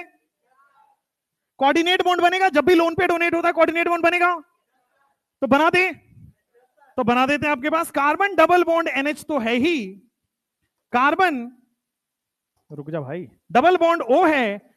ये क्या होगा, अभी डबल बॉन्ड लगाते हैं, बाद में आपको बताते हैं। अमोनिया यहां पे कोऑर्डिनेट बॉन्ड बन गया, लेकिन ये हो चुका है पाप। कार्बन 5 बॉन्ड कैसे बना पाया? तो कार्बन 5 बॉन्ड नहीं बनाएगा, देयरफॉर यहां पे ये बॉन्ड टूट जाएगा और NH पे माइनस जाएगा।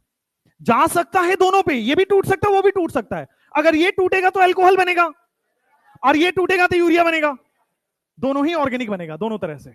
बट फेडरिक ने क्या बोला था, केवल यूरिया की बात की थी, इसलिए अल्कोहल वाला किसी किताब में नहीं दिया। ठीक हो गया? तो अब क्या करना है, जब भी कोऑर्डिनेट बॉन्ड को कोवलेंट बॉन्ड बनाओगे, स्टेप नंबर 3 में लिखते हैं, जब भी कोऑर्डिनेट बॉन्ड को कोवलेंट में बनाओगे, तो देखो C डबल बॉन्ड वो पहले से है, NH माइनस पहले से है। कोऑर्डिनेट को कोवलेंट में बनाना सीखो। डोनर पे प्लस, एक्सेप्टर पे माइनस हम नहीं लिखेंगे, क्यों? पहले से प्लस है, अगर माइनस लगाए तो न्यूट्रल हो गया ना, इसीलिए कार्बन न्यूट्रल लिखा है यहां पे। अब एक सिंपल इस स्टेप है, H प्लस यहां से उठ के यहां चला जाएगा, रीअरेंजमेंट हो जाएगा। रीअरेंजमेंट भी अपने आप होता है, इसके लिए कोई एनर्जी, कोई हीट, किसी टेम्परेचर की रिक्वायरमेंट नहीं है। जैसे रेजोनेंस बदल सकता है, वैसे ही ट्रांसफर भी, रीअरेंजमेंट भी हो सकता है। तो H प्लस ट्रांसफर या H प्लस रीअरेंजमेंट इसको बोलते हैं। C डबल बॉन्ड O एक तरफ आ जाएगा, NH2 दूसरी तरफ आ जाएगा, NH2 लिखने का तरीका है यूरिया है। अब बताओ एक भी स्टेप इसमें जो नहीं समझ आया हो। स्टेप नंबर 1 में पहले क्या करना है, रेजोनेटिंग स्ट्रक्चर। स्टेप नंबर 2 में क्या करना है, H प्लस माइनस को देना है। स्टेप नंबर 3 में लोन पे डोनेट करना है। स्टेप नंबर 4 में रीअरेंजमेंट करना है, खत्म कहानी। Resonating structure plus minus, loan पे डोनेट होगा, H प्लस ट्रांसफर होगा, यही मैकेनिज्म है। याद हुआ? क्लियर? एक क्वेश्चन पूछूं, यूरिया में कितने सिग्मा बॉन्ड और कितने पाई बॉन्ड है?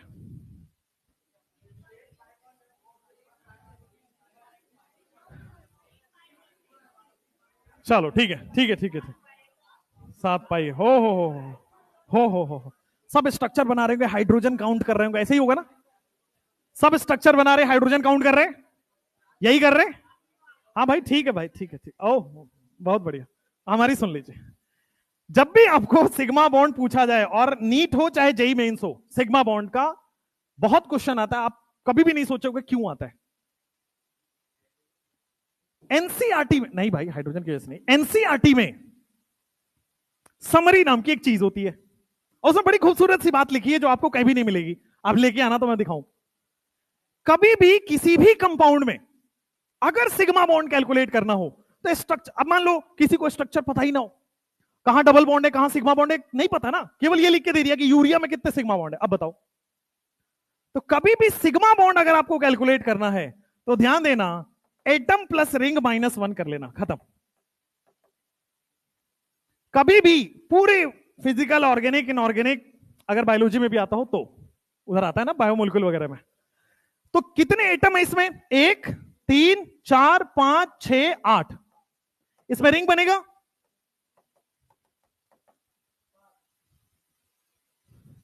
इतनी मजदूरी करने की जरूरत बिल्कुल भी कहीं कहीं दूर दूर तक नहीं है, ठीक है ना? अभी मैं कल इसकी जादू आपको दिखाऊंगा कि सिग्मा बॉन्ड ऐसे कैलकुलेट करोगे आप विद इन 5 सेकेंड्स, ऐसे नहीं 5 सेकेंड्स में। चुटकी बजा रही, सॉल्व क्यों नहीं हो रहा? अरे भाई चलो, तो अब देखो, कल मैं इसको कराऊंगा अच्छे से। सिग्मा बॉन्ड, कल का मतलब अभी आगे है, तो सिग्मा बॉन्ड कैलकुलेशन इतना आसान है, ये मैं आपको कल कराऊंगा। अभी इसके आगे, चूंकि ये याद हो गया है, अब लिखेंगे modern concept of organic chemistry heading में। ओल्ड कॉन्सेप्ट में यही 4 चीजें हैं। पहला चीज क्लासिफिकेशन, दूसरा चीज बर्जीलियस, तीसरा चीज फेड्रिक, चौथा चीज मैकेनिज्म, बस। ओल्ड कॉन्सेप्ट में ओनली 4 पॉइंट्स। अब आपके शॉर्ट नोट्स जो अगर बना रहे हो तो बस ये 5 या 6 लाइन में पूरा कवर हो जाना चाहिए था आपके शॉर्ट नोट्स में, ठीक है? और मैं आपके टेलीग्राम ग्रुप में आप लोग हो ही, वहां डाल दूंगा अपना शॉर्ट नोट्स, ठीक है ना? कुल मिला के 5-6 लाइन में वहां पे बना के डाल दूंगा, ताकि आपको आज के बाद ओल्ड कॉन्सेप्ट कोई पूछे तो 4 लाइन मेरे पास है, उसके बाद सवाल ही नहीं आना, ठीक है? चलो अब मॉडर्न कॉन्सेप्ट लिख लो जल्दी जल्दी से। Modern concept of organic chemistry, modern concept of organic chemistry. पुराने जमाने की सारी बातें हमने कर ली है, अब जो भी बात होगी उस मॉडर्न कॉन्सेप्ट पे ही बात होगी। Modern concept of organic chemistry, आ जाओ। अब ऑर्गेनिक केमिस्ट्री का मॉडर्न कॉन्सेप्ट क्या है समझते हैं।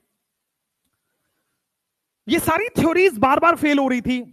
अच्छा, इससे पहले 2 पॉइंट मिस हो गया, 2 पॉइंट पीछे करिए। फेड्रिक होलर ने जब यूरिया बना दिया तो बर्जीलियस थ्योरी तो फेल हो गया था। अब इसको देख के 2 और ऑर्गेनिक कंपाउंड को फटाफट लोगों ने बनाया, ऑर्गेनिक कंपाउंड को लेबोरेटरी में। इस बात से यह प्रूव हो गया कि ऑर्गेनिक कंपाउंड लेबोरेटरी में बनाया जा सकता है। ऑर्गेनिक कंपाउंड चूंकि लेबोरेटरी में बनाया जा सकता है, तो इसी तरह मीथेन बना, वो भी ऑर्गेनिक कंपाउंड में, वो भी ऑर्गेनिक कंपाउंड है। एसिटिक एसिड बना, वो भी आपको लैब में बनाया गया। तो वो जो लोग नहीं लिखे हैं उसको लिख लीजिए। कहां पे लिखवाऊं? अगले स्लाइड पे लिखवाऊं?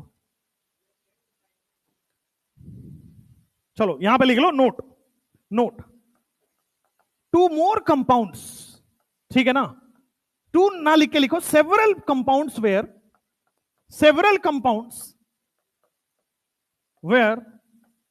several organic compounds were made in laboratory after Frederick Holler.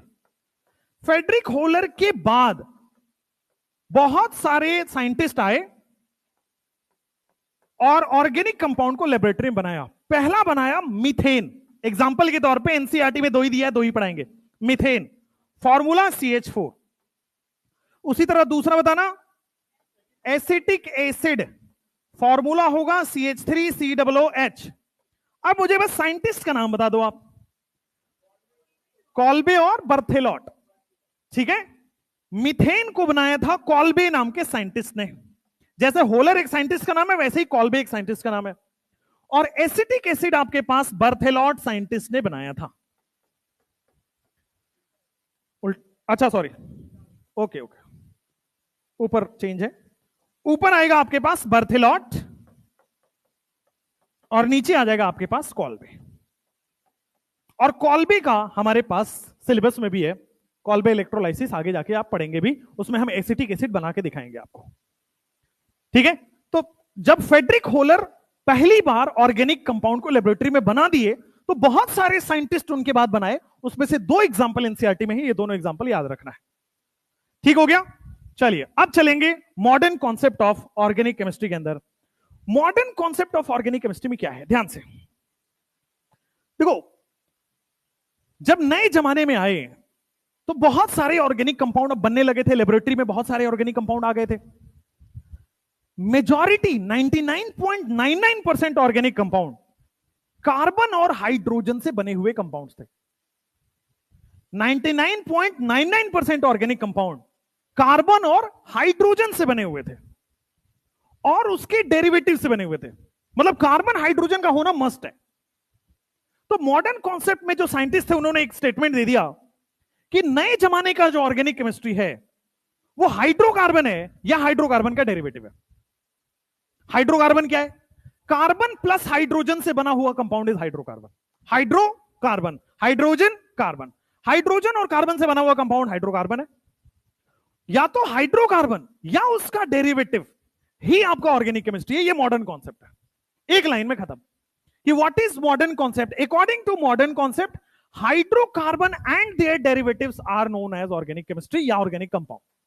अभी लिखिए इसको, according to modern concept, according to modern concept, hydrocarbon and their derivatives, hydrocarbon and derivatives are known as organic compounds। ठीक है, इसका दूसरा statement लिखेंगे, कोई बात नहीं, कंपाउंड लिख लो, केमिस्ट्री लिख लो, बात एक ही है। Thanks English teacher. Hydrocarbon and their derivatives and its derivatives, mark its लिखना जरूरी है भाई, ठीक है। Hydrocarbon and its derivatives are known as organic compound. अब हाइड्रोकार्बन के नीचे लिखना, what are hydrocarbon? Compounds containing only carbon and hydrogen. Compounds containing only carbon and hydrogen, only पे फोकस करना है। Compounds containing only carbon and hydrogen are known as hydrocarbon. और derivative कौन हो गए? कार्बन हो, हाइड्रोजन हो, उसके साथ साथ में फ्यू अदर एलिमेंट्स, जैसे कि नाइट्रोजन, जैसे कि फास्फोरस, जैसे कि सल्फर, जैसे कि chlorine, fluorine, bromine, iodine, oxygen, ये सारे। तो वाटर हाइड्रोकार्बन हो गया, कंपाउंड कंटेनिंग कार्बन हाइड्रोजन। और डेरिवेटिव कौन हुआ? डेरिवेटिव का मतलब हो गया compound containing carbon comma hydrogen comma few other elements. अब फ्यू अदर एलिमेंट्स का ब्रैकेट बनाएंगे, जैसे उसमें हो सकता है oxygen, nitrogen, phosphorus, sulphur, fluorine, chlorine, bromine, iodine, dot dot dot. Example लिखते हैं अपन, जैसे मान लो अगर मैं हाइड्रोकार्बन का एग्जाम्पल दूं, हाइड्रोकार्बन में क्या हो सकता है, कौन कौन से एलिमेंट आएंगे? केवल कार्बन और हाइड्रोजन। जैसे आपके पास आ जाएगा केवल कार्बन और हाइड्रोजन का मीथेन, जैसे आपके पास आ जाएगा 2 कार्बन का बना दूं तो इथेन। आगे मैं भी नोमेनक्लेचर स्टार्ट करूंगा तो बताऊंगा पूरा नाम। आगे आपके पास क्या आ जाएगा? CH3, CH2, CH3। ठीक हो गया। जैसे मान लीजिए आपके पास क्या हो जाएगा? CH2 डबल बॉन्ड CH2, ये भी आपका कार्बन और हाइड्रोजन का ही कंपाउंड है। जैसे मैं आपसे बात करता हूं CH3, CH double bond CH2, ये भी कार्बन और हाइड्रोजन का ही कंपाउंड है। अगर मैं आपसे बात करूं CH ट्रिपल बॉन्ड CH, ये भी कार्बन और हाइड्रोजन का ही कंपाउंड है, यानी कि हाइड्रोकार्बन है। अच्छा, डेरिवेटिव की बात कर ले तो हाइड्रोकार्बन तो हमने बता दिया, let's go for hydrocarbon derivatives. Hydrocarbon derivative क्या होगा? कार्बन हो, हाइड्रोजन हो, साथ में जैसे CH3Cl, एक हाइड्रोजन लाया और Cl लगा दिया। जैसे मान लो आपके सामने CH3OH, समझ में आ रहा है? जैसे मान लो आपके सामने CH3NH2, कार्बन है, हाइड्रोजन है एंड फ्यू अदर एलिमेंट्स। जैसे मान लो आपके सामने क्या हो गया, NH2CONH2, देखो कार्बन और hydrogen and few other elements, urea. जैसे अभी अभी आपको पढ़ाया था एसिटिक एसिड CH3COOH। जैसे मान लो आपके सामने C6H12O6, क्या है ये, ग्लूकोज। एक सक्रोज भी होता है, क्या होता है, ये सक्रोज भी होता है। हो गया? तो हाइड्रोकार्बन तो हो ही, साथ साथ में कुछ अदर कंपाउंड्स जैसे कि ये सब एलिमेंट्स। अब मैं बोल दूं इसमें सोडियम डाल सकते हैं क्या, फ्यू अदर एलिमेंट्स, वही वाली चीजें हैं, अदर एलिमेंट्स के बारे में सोचना मत। तो ऑर्गेनिक केमिस्ट्री कुल मिला के अगर आप देखो, जो बोर्ड पे मैंने लिखा है 99.99 जगह पे कार्बन की बात हो रही है। इसीलिए एक नोट डलवाते हैं कि organic chemistry is the study of carbon. Simple. Organic chemistry क्या है, कार्बन की स्टडी ही ऑर्गेनिक केमिस्ट्री है, कार्बन के कंपाउंड की स्टडी ही ऑर्गेनिक केमिस्ट्री है। तो इस बार आप नोट लिखेंगे कि study of carbon and its compound is modern organic chemistry. यार तुम्हारा बोर्ड जल्दी खत्म हो जाता है। बहुत बढ़िया, तुम्हें ये मजा आ रहा है ना ऐसे करके? आ जाओ, note, study of carbon and its compound, study of carbon and its compound is known as organic, is study of organic chemistry. Organic chemistry की पढ़ाई क्या है, कार्बन और उसके कंपाउंड की पढ़ाई ही ऑर्गेनिक केमिस्ट्री की पढ़ाई है। ये मॉडर्न कॉन्सेप्ट में इन्होंने बता दिया, साइंटिस्ट ने बता दिया। अब आपके दिमाग में एक डाउट तो आ रहा होगा मन में कि कार्बन के पीछे हाथ धोके क्यों पड़े भाई, कार्बन ही ऑर्गेनिक केमिस्ट्री क्यों बना रहा है? नाइट्रोजन भी तो हो सकता था, फास्फोरस भी तो हो सकता था, सल्फर भी तो हो सकता था, सोडियम भी तो था, पोटेशियम, उनमें क्या कमी थी, या इसमें क्या ऐसा अच्छी चीजें हैं? तो चार ऐसी अच्छी चीजें हैं जिसकी वजह से ऑर्गेनिक केमिस्ट्री पूरा पूरा कार्बन के अराउंड घूमता है। पहले ये लिख लीजिए, जल्दी से लिखिए, थ्योरेटिकल पॉइंट्स हैं।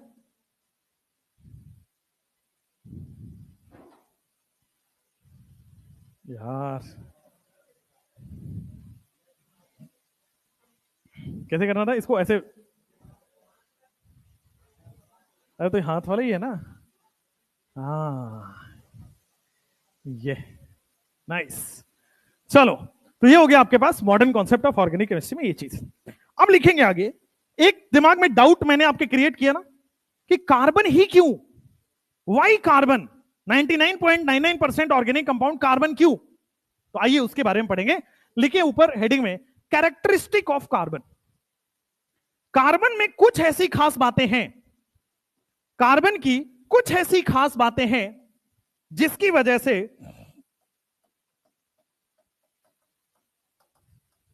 कैरेक्टरिस्टिक्स ऑफ कार्बन, कार्बन की कुछ ऐसी कौन सी खास बातें हैं? तो लिखेंगे 4 कैरेक्टरिस्टिक है टोटल। टोटल बच्चों कितनी कैरेक्टरिस्टिक है? 4 कैरेक्टरिस्टिक है, जिसकी वजह से यह सारा का सारा ऑर्गेनिक कंपाउंड ऑर्गेनिक केमिस्ट्री में घुसा हुआ है। तो पहला है आपके पास कि कार्बन टेट्रावैलेंसी बनाता है। अब इसका मतलब समझाऊंगा, पहले टेट्रावैलेंसी का मतलब समझाऊंगा। पेन कॉपी नीचे, नजरें ऊपर। कार्बन एलिमेंट की बात करते हैं सब लोग, फोकस यहां पे, यही है बेस पूरे ऑर्गेनिक केमिस्ट्री का। तो कार्बन का एटॉमिक नंबर आपको पता होगा, तो कार्बन का एटॉमिक नंबर होता है 6। अगर मैं इससे कॉन्फ़िगरेशन लिख देता हूं बस, तो कॉन्फ़िगरेशन लिखूंगा तो सबसे पहले 1s2 आएगा, फिर 2s2 आएगा और 2p2 आएगा। ये बात क्लियर है? 1s2 2s2 2p2। अच्छा, कभी भी जब बॉन्ड बनाते हैं ना तो इनर ऑर्बिटल से बॉन्ड नहीं बनता है। देखो यहां पे फर्स्ट ऑर्बिटल है, फिर सेकंड ऑर्बिटल है, दो तरह के ऑर्बिट है, एक फर्स्ट ऑर्बिट है, एक सेकंड ऑर्बिट है। तो अंदर वाले से कभी भी बॉन्ड नहीं बनता है, बाहर वाले से बॉन्ड बनेगा। हमेशा बॉन्डिंग बाहर वाले से होती है, तो एक काम करते हैं 2s2 की बॉन्डिंग, 2s2 बना दिया और आपके सामने 2p में p में 3 ऑर्बिटल होता है, 2p2 बना दिया, यही बनेगा। कार्बन अपने ग्राउंड स्टेट में ऐसा ही दिखता है, कार्बन नॉर्मली ग्राउंड स्टेट में ऐसा ही दिखता है, दो अनपेयर्ड इलेक्ट्रॉन होंगे। अब जितने सिंगल इलेक्ट्रॉन है, जितने अनपेयर्ड इलेक्ट्रॉन है, उतनी ही तो बॉन्डिंग होगी। अगर दो अनपेयर्ड इलेक्ट्रॉन है तो यही पेयर अप करेगा, यही बॉन्डिंग करेगा। तो ग्राउंड स्टेट में अगर मैं बात करता हूं आपको ग्राउंड स्टेट कार्बन की, तो ग्राउंड स्टेट में केवल दो बॉन्ड ही बना सकता है। अगर कोई आपसे पूछता हो कार्बन, आप सबको पता है कार्बन 4 बॉन्ड बनाता है, लेकिन वो जो 4 बॉन्ड बनाता है वो एक्साइटेड स्टेट में बनाता है। कार्बन ग्राउंड स्टेट में 2 बॉन्ड ही बनाता है, और कार्बन कभी भी 2 बॉन्ड नहीं बनाता। तो ग्राउंड स्टेट में कार्बन कभी बॉन्ड ही नहीं बनाता। ठीक है, आगे जाके एक आपको आएगा, आपने ये पढ़ा है CCl2 के बारे में, क्या आता है ये कहीं का इंटरमीडिएट था, न्यूट्रल इलेक्ट्रोफाइल। हाँ, रिमर्टिमन में क्या नाम था इसका? अरे नाम इसका बताओ, डाइक्लोरो। कार्बीन नॉर्मल होता है ना, डाइक्लोरो कार्बीन, ठीक है, कार्बीन इसका नाम होता है, जनरल नाम इसका कार्बीन है। यहां पे कार्बन 2 बॉन्ड बनाता है, केवल एक जगह आपके सिलेबस में आएगा कार्बन ग्राउंड स्टेट में बॉन्ड बना रहा है, 2 बॉन्ड। तो आगे की चीजों को मैं रिलेट करते चल रहा हूं, क्योंकि जब आप लास्ट में रिवीजन करोगे ना तो आपके सारे दिमाग में आ जाएगा। कार्बीन के अंदर कार्बन ग्राउंड स्टेट में है, बात बाकी कहीं नहीं है। तो पूरे ऑर्गेनिक केमिस्ट्री में केवल और केवल एक जगह ग्राउंड स्टेट की बात आएगी, बात बाकी सारी जगह एक्साइटेड स्टेट की बात होगी। खैर, अब मैं इसको एक्साइट करता हूं। एक्साइटेड स्टेट का मतलब जो पेयर्ड इलेक्ट्रॉन है उसको हम हायर एनर्जी, मतलब थोड़ा सा हीट देके, एनर्जी देके, एच न्यू देके हम इसको आगे वाले ऑर्बिटल में ट्रांसफर करते हैं। तो मैं इस कार्बन को स्टार बनाते हैं। स्टार का मतलब एक्साइटेड स्टेट कॉन्फ़िगरेशन है, नॉर्मल का मतलब नॉर्मल कॉन्फ़िगरेशन है, स्टार का मतलब एक्साइटेड स्टेट का कॉन्फ़िगरेशन है। अब एक्साइटेड स्टेट में देखो मैंने क्या किया, 2s का जो एक इलेक्ट्रॉन था 2p के खाली ऑर्बिटल में मैं ले जाके ट्रांसफर कर दिया। बोलो क्लियर है? अब एक्साइटेड स्टेट में कितने अनपेयर्ड है, कितने बॉन्ड बनाएगा? इसीलिए कार्बन 4 बॉन्ड बनाता है, और इसीलिए टेट्रा वैलेंसी बोलते हैं, यानी कि कार्बन की 4 वैलेंसी है। वैलेंसी का मतलब कितने इलेक्ट्रॉन लेके ऑक्टेट कंप्लीट कर रहा है, 4 इलेक्ट्रॉन लेके ऑक्टेट कंप्लीट कर रहा है, इसीलिए कार्बन टेट्रा वैलेंसी। अच्छा, अब कहोगे टेट्रा वैलेंसी होने से ऐसी क्या खास बात होगी? तो ये सबसे ज्यादा वैलेंसी है। नाइट्रोजन का 3 है, ऑक्सीजन का वैलेंसी 2 हो गया, हाइड्रोजन फैमिली 1 हो गया, बोरोन का 3 हो गया, इसके आगे और इसके पीछे सब वैलेंसी कम है। केवल कार्बन ऐसा एलिमेंट है जिसकी हाईएस्ट वैलेंसी है टेट्रा वैलेंसी, इसलिए खास है, इसलिए ज्यादा बॉन्ड बना सकता है, ज्यादा कंपाउंड बना सकता है। इसलिए ये कैरेक्टरिस्टिक है कार्बन की, कार्बन टेट्रा वैलेंसी बनाता है, ज्यादा से सबसे ज्यादा वैलेंसी दिखाता है, सबसे ज्यादा बॉन्ड बना सकता है, इसलिए ऑर्गेनिक कंपाउंड मेजॉरिटी में कार्बन ही बनाता है। फिर से चलते हैं बैक ट्रैक पे वापस। मैं यहां पे था, न्यू कॉन्सेप्ट पे था। न्यू कॉन्सेप्ट में मैंने आपको बताया कि कार्बन ही 99.99% जगह पे ऑर्गेनिक कंपाउंड बनाएगा। तो हमने सोचा ऐसा क्या खास बात है कार्बन में, कार्बन ही क्यों बना रहा है, राइट? ये दिमाग आपके में आया होगा, आपके दिमाग में। तो कार्बन इसलिए बना रहा है क्योंकि कार्बन टेट्रा वैलेंसी दिखाता है, बात बाकी कोई नहीं दिखाता। Nitrogen trivalency, oxygen divalency, monovalent होता है हेलोजन, बोरोन भी ट्राई वैलेंट होता है, उसके इधर सब मोनोवैलेंट डाईवैलेंट होते हैं। तो कार्बन की खास बात यह है कि कार्बन सबसे ज्यादा वैलेंसी दिखाता है, कार्बन 4 बॉन्ड तक बना सकता है एक्साइटेड स्टेट में। राइट हो गया, क्लियर हो गया? अब इसको आप लिखेंगे टेट्रा वैलेंसी का थ्योरेटिकल में, carbon forms, carbon has not forms, carbon has highest valency, carbon has highest valency and it can form, चूंकि हाईएस्ट वैलेंसी है इसलिए it can form maximum 4 bond, इसलिए बेटा मैक्सिमम 4 बॉन्ड बना सकता है। यहां पे ब्रैकेट में लिखेंगे in second period, second period के अंदर की बात हो रही है। कार्बन सबसे ज्यादा वैलेंसी दिखा रहा है, 4 बॉन्ड तक बना पा रहा है सेकेंड पीरियड के अंदर।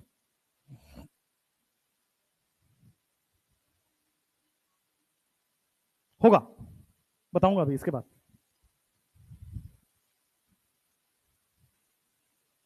आप ये वाली बात कर रहे हो? नहीं, पॉसिबल नहीं है। कार्बन देखो, या तो सिंगल बॉन्ड बन सकता है ओवरलैप से, किसी भी कोई भी दो एटम है, कार्बन ही नहीं, या तो सिंगल बॉन्ड बन सकता है, या तो डबल शेयरिंग करके दो बॉन्ड बन सकता है, या तो कोई भी तीन बॉन्ड बना सकता है। कोई भी दो एटम, ना तो नाइट्रोजन, ना तो कार्बन, ना तो सोडियम, कोई भी एटम चार बॉन्ड तो कभी बना ही नहीं सकता ना। ओवरलैप ही तीन पॉसिबल होता है। कार्बन अदर एलिमेंट से चार बॉन्ड बना लेगा। जैसे मान लीजिए मैं इसकी बात कर रहा हूं, कार्बन चार हाइड्रोजन से चार बॉन्ड बना लेगा। कार्बन डिफरेंट डिफरेंट चार बॉन्ड बनाता है, इसका रेंज ज्यादा है। दो एटम के बीच में तो कोई भी चार बॉन्ड नहीं बना सकता।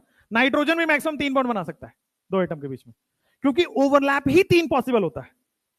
ये केमिकल बॉन्डिंग में जाके क्लिक करेगा। एक होता है हेड ऑन ओवरलैप, जिससे सिंगल बॉन्ड बनता है। हेड ऑन के साथ साथ साइडवेज हो गया तो डबल बॉन्ड बन गया। हेड ऑन के साथ साइडवेज के साथ डेल्टा भी हो गया तो तीन बॉन्ड बन जाएगा। ये केमिकल बॉन्ड में क्लिक करेगा। कभी भी दो कोई भी एटम हो, कोई भी दुनिया का एटम ले लो आप, 118 एलिमेंट अभी तक हैं, चार बॉन्ड आप नहीं बना पाओगे। ओवरलैप ही तीन पॉसिबल है, और ओवरलैप से ही बॉन्ड बनता है, चार बॉन्ड नहीं होगा कभी। क्या नहीं मिलेगा। टेट्रावैलेंसी का मतलब हो गया कार्बन चार बॉन्ड बनाता है विथ डिफरेंट एलिमेंट्स। कार्बन अब कार्बन के साथ मैक्सिमम तीन बॉन्ड ही बना पाएगा, ठीक ना। चौथा बॉन्ड आपको हाइड्रोजन से ही बना पाएगा। आप ये कंफ्यूजन मत रहे कार्बन से चार बॉन्ड बना पाता है, नॉट पॉसिबल। इतनी ओवरलैप ही पॉसिबल नहीं है। चलिए अब आते हैं, ये लिख लेना आप, ग्राउंड स्टेट में दो बॉन्ड बनाता है, एक्साइटेड स्टेट में वो चार बॉन्ड बनाता है, और इसी को कहते हैं टेट्रावैलेंसी। हो गया। चलो नेक्स्ट। अब टेट्रावैलेंट है। अब इसी का दूसरा पॉइंट में एक्सप्लेनेशन है जो आपने पूछा, इसी का दूसरा पॉइंट में एक्सप्लेनेशन है कि कार्बन टेट्रावैलेंसी तो दिखाता ही है। कार्बन जब चार बॉन्ड बनाता है तो एक सिमेट्रिकल स्ट्रक्चर बना देता है। सिमेट्रिकल स्ट्रक्चर, सिमेट्रिकल ज्योमेट्री हमेशा स्टेबल होती है। सिमेट्रिकल स्ट्रक्चर, सिमेट्रिकल ज्योमेट्री हमेशा स्टेबल होती है। तो कार्बन जब चार बॉन्ड बनाता है तो उसका सेकेंड पॉइंट आगे में लिखेंगे, उसका सेकेंड पॉइंट जो है, कार्बन टेट्राहेड्रल ज्योमेट्री बनाता है। टेट्राहेड्रल ज्योमेट्री बनाने से क्या हुआ, ये स्टेबल ज्योमेट्री बनाता है। ये जो बॉन्ड बनाएगा उससे जो कंपाउंड बनेगा वो स्टेबल बनेगा। नाइट्रोजन तीन ही बनाता है, स्टेबल नहीं बनेगा, अनसिमेट्रिकल है। ऑक्सीजन दो ही बनाएगा, अनसिमेट्रिकल बनेगा। बाद बाकी सारे अनसिमेट्रिकल ज्योमेट्री को दे रहे हैं। कार्बन एक खास है जो स्टेबल ज्योमेट्री देता है, वो सिमेट्रिकल ज्योमेट्री देता है। तो कार्बन टेट्राहेड्रल ज्योमेट्री देता है। टेट्राहेड्रल का मतलब हो गया बेटे फोर फेसेस। टेट्राहेड्रल ज्योमेट्री का मतलब हो गया फोर फेस ज्योमेट्री। अब समझाता हूं इसको। टेट्रा का मतलब समझ गए चार, हेड्रल का मतलब होता है फेस। टेट्रा का मतलब होता है चार, फोर, और हेड्रल का मतलब होता है फेस। अब क्या मतलब हुआ इस फेस से, थोड़ा ध्यान से सुनना, बॉन्डिंग में समझाऊंगा। टेट्राहेड्रल क्या होता है, कार्बन ये ऊपर जाएगा एक बॉन्ड बनाएगा। टेट्राहेड्रल कैसा बनता है, टेट्राहेड्रल आपने घर में देखा होगा, जब शादी वादी होती है तो कैमरामैन आता है, ट्राइपॉड जो रखा रहता है ना, कि दो उसके पीछे की तरफ होते हैं और एक आगे की तरफ होता है। वही मैंने बताया, ये दोनों पीछे की तरफ है। ये जो डॉट से मिला रहा हूं वो दोनों पीछे की तरफ है, बोर्ड के अंदर की तरफ ही जूम करो, और ये बोर्ड की तरफ बाहर की तरफ निकल रहा है। ध्यान देना, ये कार्बन एटम है, ये दोनों हाइड्रोजन बोर्ड के अंदर की तरफ है, और ये वाला हाइड्रोजन बाहर की तरफ निकल रहा है। जूम कर पा रहे हो? अब थोड़ा सा और क्वालिटी में और थोड़ा सा अच्छे से जूम हो जाएगा आपको। अब देखो, ठीक है। अब चार फेस का क्या मतलब है, ध्यान देना। चार फेस का मतलब यहां से है, ये हाइड्रोजन अगर मैं इस हाइड्रोजन से मिलाता हूं, ये वाला हाइड्रोजन अगर नीचे वाले हाइड्रोजन से मिलाता हूं,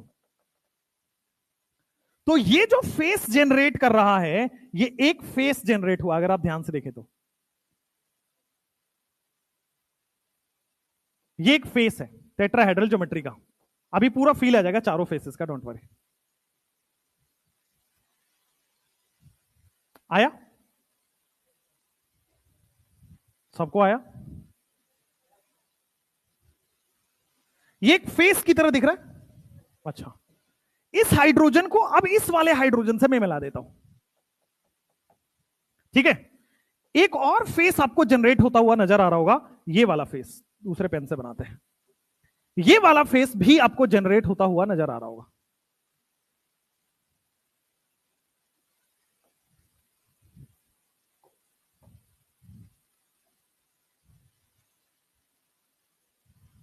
हुआ एक फेस, दो फेस नजर आए कि नहीं? एक इस तरफ और एक इस तरफ आया। एक फेस पीछे होगा, समझ पा रहे?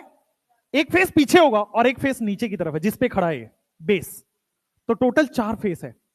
टेट्राहेड्रल 4 फेस वाला ज्योमेट्री बनाता है, सिमेट्रिकल है चारों तरफ से, ये जैसा है वैसा ही ये है, वैसा ही पीछे वाला है, वैसा ही नीचे वाला है। सिमेट्रिकल है, बराबर बराबर है, चारों फेस एक जैसे होते हैं, तो सिमेट्रिकल ज्योमेट्री बनाता है। इस वजह से ये स्टेबल ज्योमेट्री बनाता है। इसके कंपाउंड्स ज्यादा स्टेबल होते हैं as compare to other. Therefore 99.99% organic compound carbon बनाता है। लिखो यहां पे, कार्बन 4 फेस ज्योमेट्री बना रहा है, कार्बन 4 फेस ज्योमेट्री बना रहा है, यानी कि सिमेट्रिकल ज्योमेट्री बना रहा है। कार्बन 4 फेस ज्योमेट्री बना रहा है, यानी कि सिमेट्रिकल ज्योमेट्री बना रहा है। और सिमेट्रिकल ज्योमेट्री आपका स्टेबल ज्योमेट्री होता है। और कैसे स्टेबल ज्योमेट्री बनाई है वो मैंने आपको लेफ्ट हैंड साइड स्क्रीन पे दिखा दिया है। ठीक हो गया? अब टेट्राहेड्रल ज्योमेट्री के बाद दो और ऐसी खास बात है। पहला होता है मल्टीपल बॉन्ड बनाने की टेंडेंसी रखता है कार्बन। कार्बन एक ऐसा एलिमेंट है, इसकी खास बात है कि सिंगल बॉन्ड भी बनाता है, डबल बॉन्ड भी बनाता है, ट्रिपल भी बनाता है, और 2 डबल बॉन्ड भी साथ में बना लेता है। ध्यान दीजिए, आपका डाउट आ रहा है, कार्बन जो है मल्टीपल बॉन्ड फॉर्मिंग टेंडेंसी है इसकी। कार्बन मल्टीपल, बाद बाकी सारे एलिमेंट्स में नहीं है, केवल कार्बन के पास मल्टीपल बॉन्ड फॉर्मिंग टेंडेंसी है। यानी कि कार्बन आपका सिंगल सिंगल बॉन्ड भी बना लेगा, कार्बन आपका अपने बीच में डबल डबल भी बना लेगा, कार्बन मैक्सिमम 3 बॉन्ड भी बना सकता है, 4 बॉन्ड कभी नहीं बनाएगा, 4 ओवरलैप पॉसिबल ही नहीं है। हां, कार्बन को अगर 4 बॉन्ड बनाना है तो 2 इधर और 2 इधर जरूर बना लेता है। तो अगर 4 बॉन्ड कार्बन को बनाना है तो 3 एटम लगेंगे, क्योंकि 2 ओवरलैप इधर से 2 ओवरलैप उधर से संभव हो जाएगा। अब अगर, तो कार्बन की मल्टीपल बॉन्ड फॉर्मिंग टेंडेंसी होती है, बाद बाकी अदर एलिमेंट्स में ये बनाने की टेंडेंसी नहीं होती है, इसलिए कार्बन मैक्सिमम ऑर्गेनिक कंपाउंड बनाता है। पूछो, बना सकता है? बिल्कुल, क्यों नहीं। कार्बन 3 और 1 बिल्कुल बना सकता है, बिल्कुल बना सकता है। कार्बन 3 इधर भी एक इधर भी एक बना सकता है, व्हाई नॉट। मैं ये कह रहा हूं कार्बन कभी भी ये नहीं बनाएगा, 4 ओवरलैप पॉसिबल नहीं होता है, एक साथ 2 एटम्स के बीच में 4 ओवरलैप नहीं पॉसिबल होता है, 3 मैक्सिमम पॉसिबल है। फिर अगला ओवरलैप के लिए आगे बढ़ना पड़ेगा। जल्दी लिखो, कार्बन के पास मल्टीपल बॉन्ड फॉर्मिंग टेंडेंसी रहता है, ये सारी तरह के बॉन्ड बना सकता है, बाद बाकी सारे एलिमेंट्स में ये खास बात नहीं पाई जाती है। नेक्स्ट,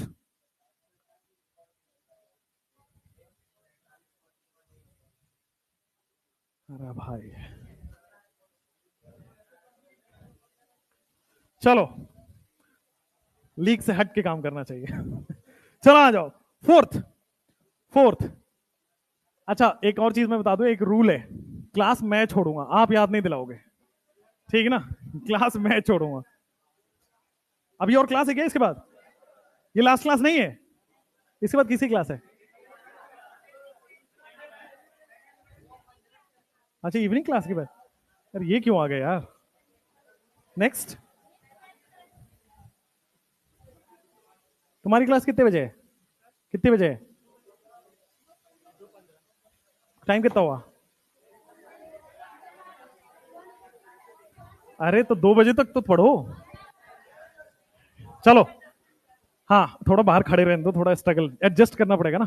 आओ, चौथा, फोर्थ पॉइंट, 4 ही कैरेक्टरिस्टिक है। पहले 3 कैरेक्टरिस्टिक आपको क्लियर है कि कार्बन इतना खास क्यों है, क्योंकि कार्बन सबसे ज्यादा बॉन्ड बना रहा है, क्योंकि कार्बन सबसे स्टेबल ज्योमेट्री बना रहा है, क्योंकि कार्बन के पास मैक्सिमम बॉन्ड बनाने की टेंडेंसी है, और जो चौथा इंपॉर्टेंट है, जो इनऑर्गेनिक में भी खास कराता है, कार्बन की कैटिनेशन प्रॉपर्टी। अब आप लोग पता नहीं गांव से हो, कहां से हो, राजधानी ट्रेन में चढ़े हो? चढ़े हो राजधानी में? चढ़े हो? गरीब रथ में चढ़े हो कि नहीं? वो तुम्हारे नाम के साथ सूट कर रहा है। नहीं चढ़े हो? चलो, क्या होता है आजकल जो गरीब रथ ट्रेनें आई हैं, बैलगाड़ी वाले से आगे हम बढ़ चुके हैं जिंदगी में, है ना। आप लोगों को बता देता हूं। तो ट्रेन क्या हो रहा है आजकल, हर डब्बे एक तरह के होते हैं। जैसे रेड कलर का राजधानी में है तो हर डब्बा एसी वाला है, red red red red red ऐसा लगा रहता है, ठीक है। आगे एक इंजन होती है जो बड़ी स्पीड पे चलती है और तुरंत पहुंचा देती है, ठीक ना। ये होता है। वैसे ही आपके बाकी ट्रेनों में भी आजकल ऐसे ही हुआ है। आजकल के वंदे भारत वगैरह चल रहा है तो सेम ही डब्बा होता है, जैसे दूर दूर तक लगा होता है। अब मैं स्टेशन से वहां क्लास में आइए, इसी को कहते हैं कैटिनेशन। कैटिनेशन क्या होता है, इसको दूसरे वर्ड से बोला जाए तो बोला जाएगा सेल्फ लिंकिंग टेंडेंसी, खुद से खुद के जुड़ने की टेंडेंसी। जैसे आपने देखा होगा कि वर्ल्ड एड्स डे मनाया जाता है तो ह्यूमन चेन बनाते हैं, बहुत लंबा लंबा, एक ह्यूमन दूसरे ह्यूमन से हाथ मिला के और लंबा चेन बनाए हुए, 1,000 10,000 लोग ऐसे खड़े हैं, है ना। कैटिनेशन वही है। कार्बन क्या करता है, अपने ही जैसे एलिमेंट से, मतलब दूसरे कार्बन से लॉन्ग चेन बनाने की टेंडेंसी रखता है। नाइट्रोजन नहीं बना पाएगा, ऑक्सीजन नहीं बना पाएगा, फ्लोरीन नहीं बना पा रहा है, वहां रिपल्सन होता है, वहां लोन पेयर होता है, रिपल्सन होता है। कार्बन की खास बात है, कार्बन कार्बन के साथ लॉन्ग चेन बनाने की टेंडेंसी रखता है। जैसे ये ट्रेन में लंबे डब्बे लगे होते हैं, जैसे ह्यूमन चेन लंबे लंबे होते हैं, तो वैसे ही लंबे लंबे चेन अभी आप देखोगे। क्या हो गया? ठीक है। तो कार्बन की लॉन्ग चेन बनाने की टेंडेंसी रहती है। कैटिनेशन प्रॉपर्टी लिखो यहां पे, carbon has the tendency to form long chain. Carbon जो है लॉन्ग चेन बनाने की टेंडेंसी रखता है। Carbon has the tendency to form long chain with itself. ये लिखना मोस्ट इंपॉर्टेंट हो जाता है कि खुद के साथ कार्बन लॉन्ग चेन बनाने की टेंडेंसी रखता है, इसलिए ज्यादा बड़े बड़े कंपाउंड्स भी कार्बन बना जाएगा, ठीक है। लॉन्ग चेन मतलब बहुत लंबे लंबे चेन तक वो जा सकता है कार्बन, और ये भी एक खास प्रॉपर्टी है जिसकी वजह से मैक्सिमम कंपाउंड ऑर्गेनिक केमिस्ट्री में कार्बन ही बनाता है। ठीक हो गया? ये हो गया है न्यू कॉन्सेप्ट का थ्योरेटिकल पार्ट एंड। इसके बाद जो टॉपिक है वो है structural representation of organic compound, यानी कि बॉन्ड लाइन फॉर्मूला कैसे बनाते हो, यानी कि कंडेंस फॉर्मूला कैसे बनाते हो, मॉलिक्यूलर फॉर्मूला आप कैसे लिखते हो, है ना। ये सब लिखेंगे। और जहां तक माहौल लग रहा है सब कॉपी बंद कर रहे हैं पहले से, है ना। तो कल है क्लास, अपनी नहीं है? क्यों? कल छुट्टी है? तुम आओगे ये बताओ? आओगे? पक्का? बहुत। वो तो टाइम हम बताएंगे ना यार, जगह हमारा होगा, समय हमारा होगा। बैठो पहले, बैठो बैठो बैठो। हाँ, लंबा क्लास, हाँ ठीक। 3 आवर्स ले लूं? बेसिक करा दो पूरा कल? पहले इनसे पूछना, तुमको दिक्कत तो नहीं है? पक्का? ये सब छोटी छोटी लड़कियां बेचारी। हाँ, 3-4 घंटे अपना क्लास है, अपनी जगह। आप तो, अरे तो हम तो आएंगे ही ना भाई। हाँ हाँ, क्या है भाई, उधर गांव वालों तुम्हारा आवाज आता ही नहीं इधर तक। हाँ बताओ, आओगे? पक्का? ये कह रहे नहीं। ये क्यों भाई, ये क्यों नहीं? नहीं नहीं, शुरुआत में ही मेहनत कर लेते हैं, बाद में मेहनत करने की उतना नौबत ना पड़े, ठीक है। तो एक काम करता हूं, मैं टेलीग्राम में डालूंगा शाम तक। मैं आपको एक खासकर वो दे देता हूं, शायद अब अलाउड है कि नहीं अलाउड है, बट ऑफलाइन में तो अलाउड होता है। मैं आपको दे देता हूं जस्ट फॉर रेफरेंस। ये मेरा नंबर है, सब लोग नोट कर लो।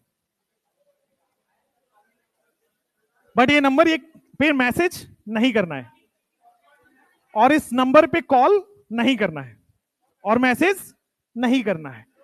आप लोग बस इस मैसेज पे ये लिखोगे हाय, ताकि मैं आपको एक ब्रॉडकास्ट ग्रुप में ऐड कर दूं, और मैं अपने मटेरियल्स, मैं अपने क्वेश्चंस एक साथ आपके व्हाट्सएप पे ब्रॉडकास्ट कर दिया करूंगा।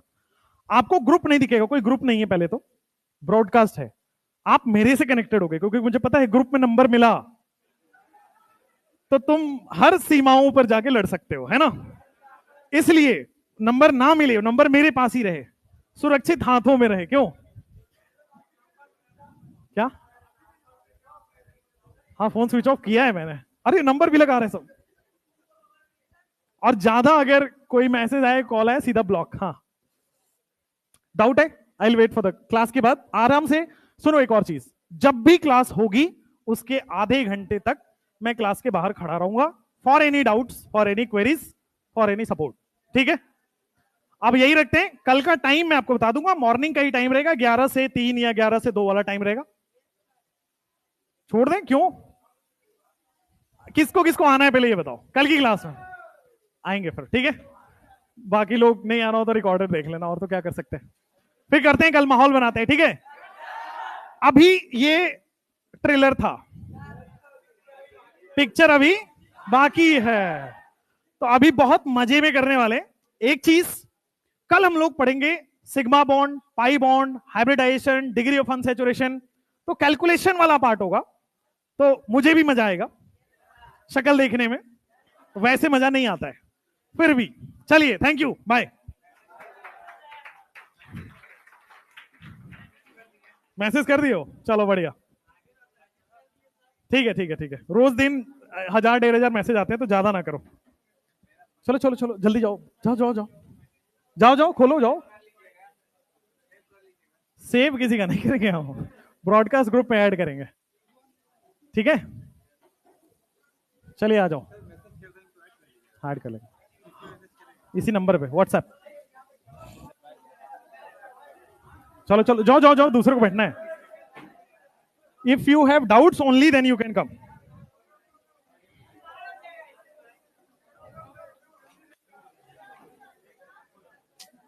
दो पेज ही पढ़ा पाया।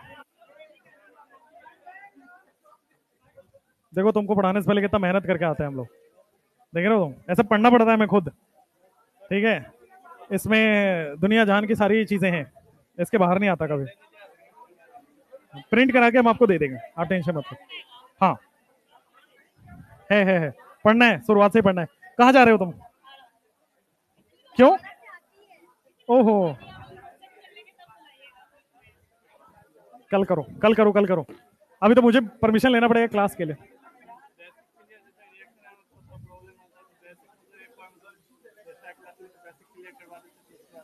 देखो बेसिक आपको 4 लेक्चर रुकना पड़ेगा, बेसिक पूरा है। अभी तो मैं इंट्रो पढ़ा रहा हूँ, ठीक है ना? बेसिक पहले खत्म कर लो, खुद ही मन का डाउट खत्म हो जाएगा कि ये रिएक्शन कैसे हो रहा है, ये कैसे हो रहा है। शॉर्ट नोट्स भी मैं बनाऊंगा, ऑर्गेनिक केमिस्ट्री की जिम्मेवारी मेरी है, तो आप छोड़ दो, वो मैं करके दूंगा। 11 बजे से मैं बैठता हूँ, तो रात के 1 1:30 बजे तक मैं बना के आपको पोस्ट कर दूंगा। आपको आइडिया तो लगेगा, आप देखोगे तो आइडिया लगेगा ना कि क्या लिखना है क्या नहीं लिखना है, इसीलिए मैं दे रहा हूँ। नहीं बिल्कुल नहीं, नहीं बहुत प्यारी गाड़ी है, ऐसे कैसे दे देंगे मैं खुद चला के लेके चलूंगा वो बैठा के। ठीक है? टेलीग्राम में इन्फॉर्म कर देंगे। ये पूरा खत्म होने के बाद मैं आपको दे दूंगा। टोटल ये पूरा बेसिक ऑफ ऑर्गेनिक का ही नोट्स है। ठीक है, बोल दूंगा। बेसिक हो जाएगा आपको। बेसिक के लिए भाई 3 लेक्चर देना पड़ेगा, 3 लेक्चर बैठ के सुनो, उसके बाद पूरा कवर होगा। आएगा। बाप रे बाप, क्या हालत खराब है भाई।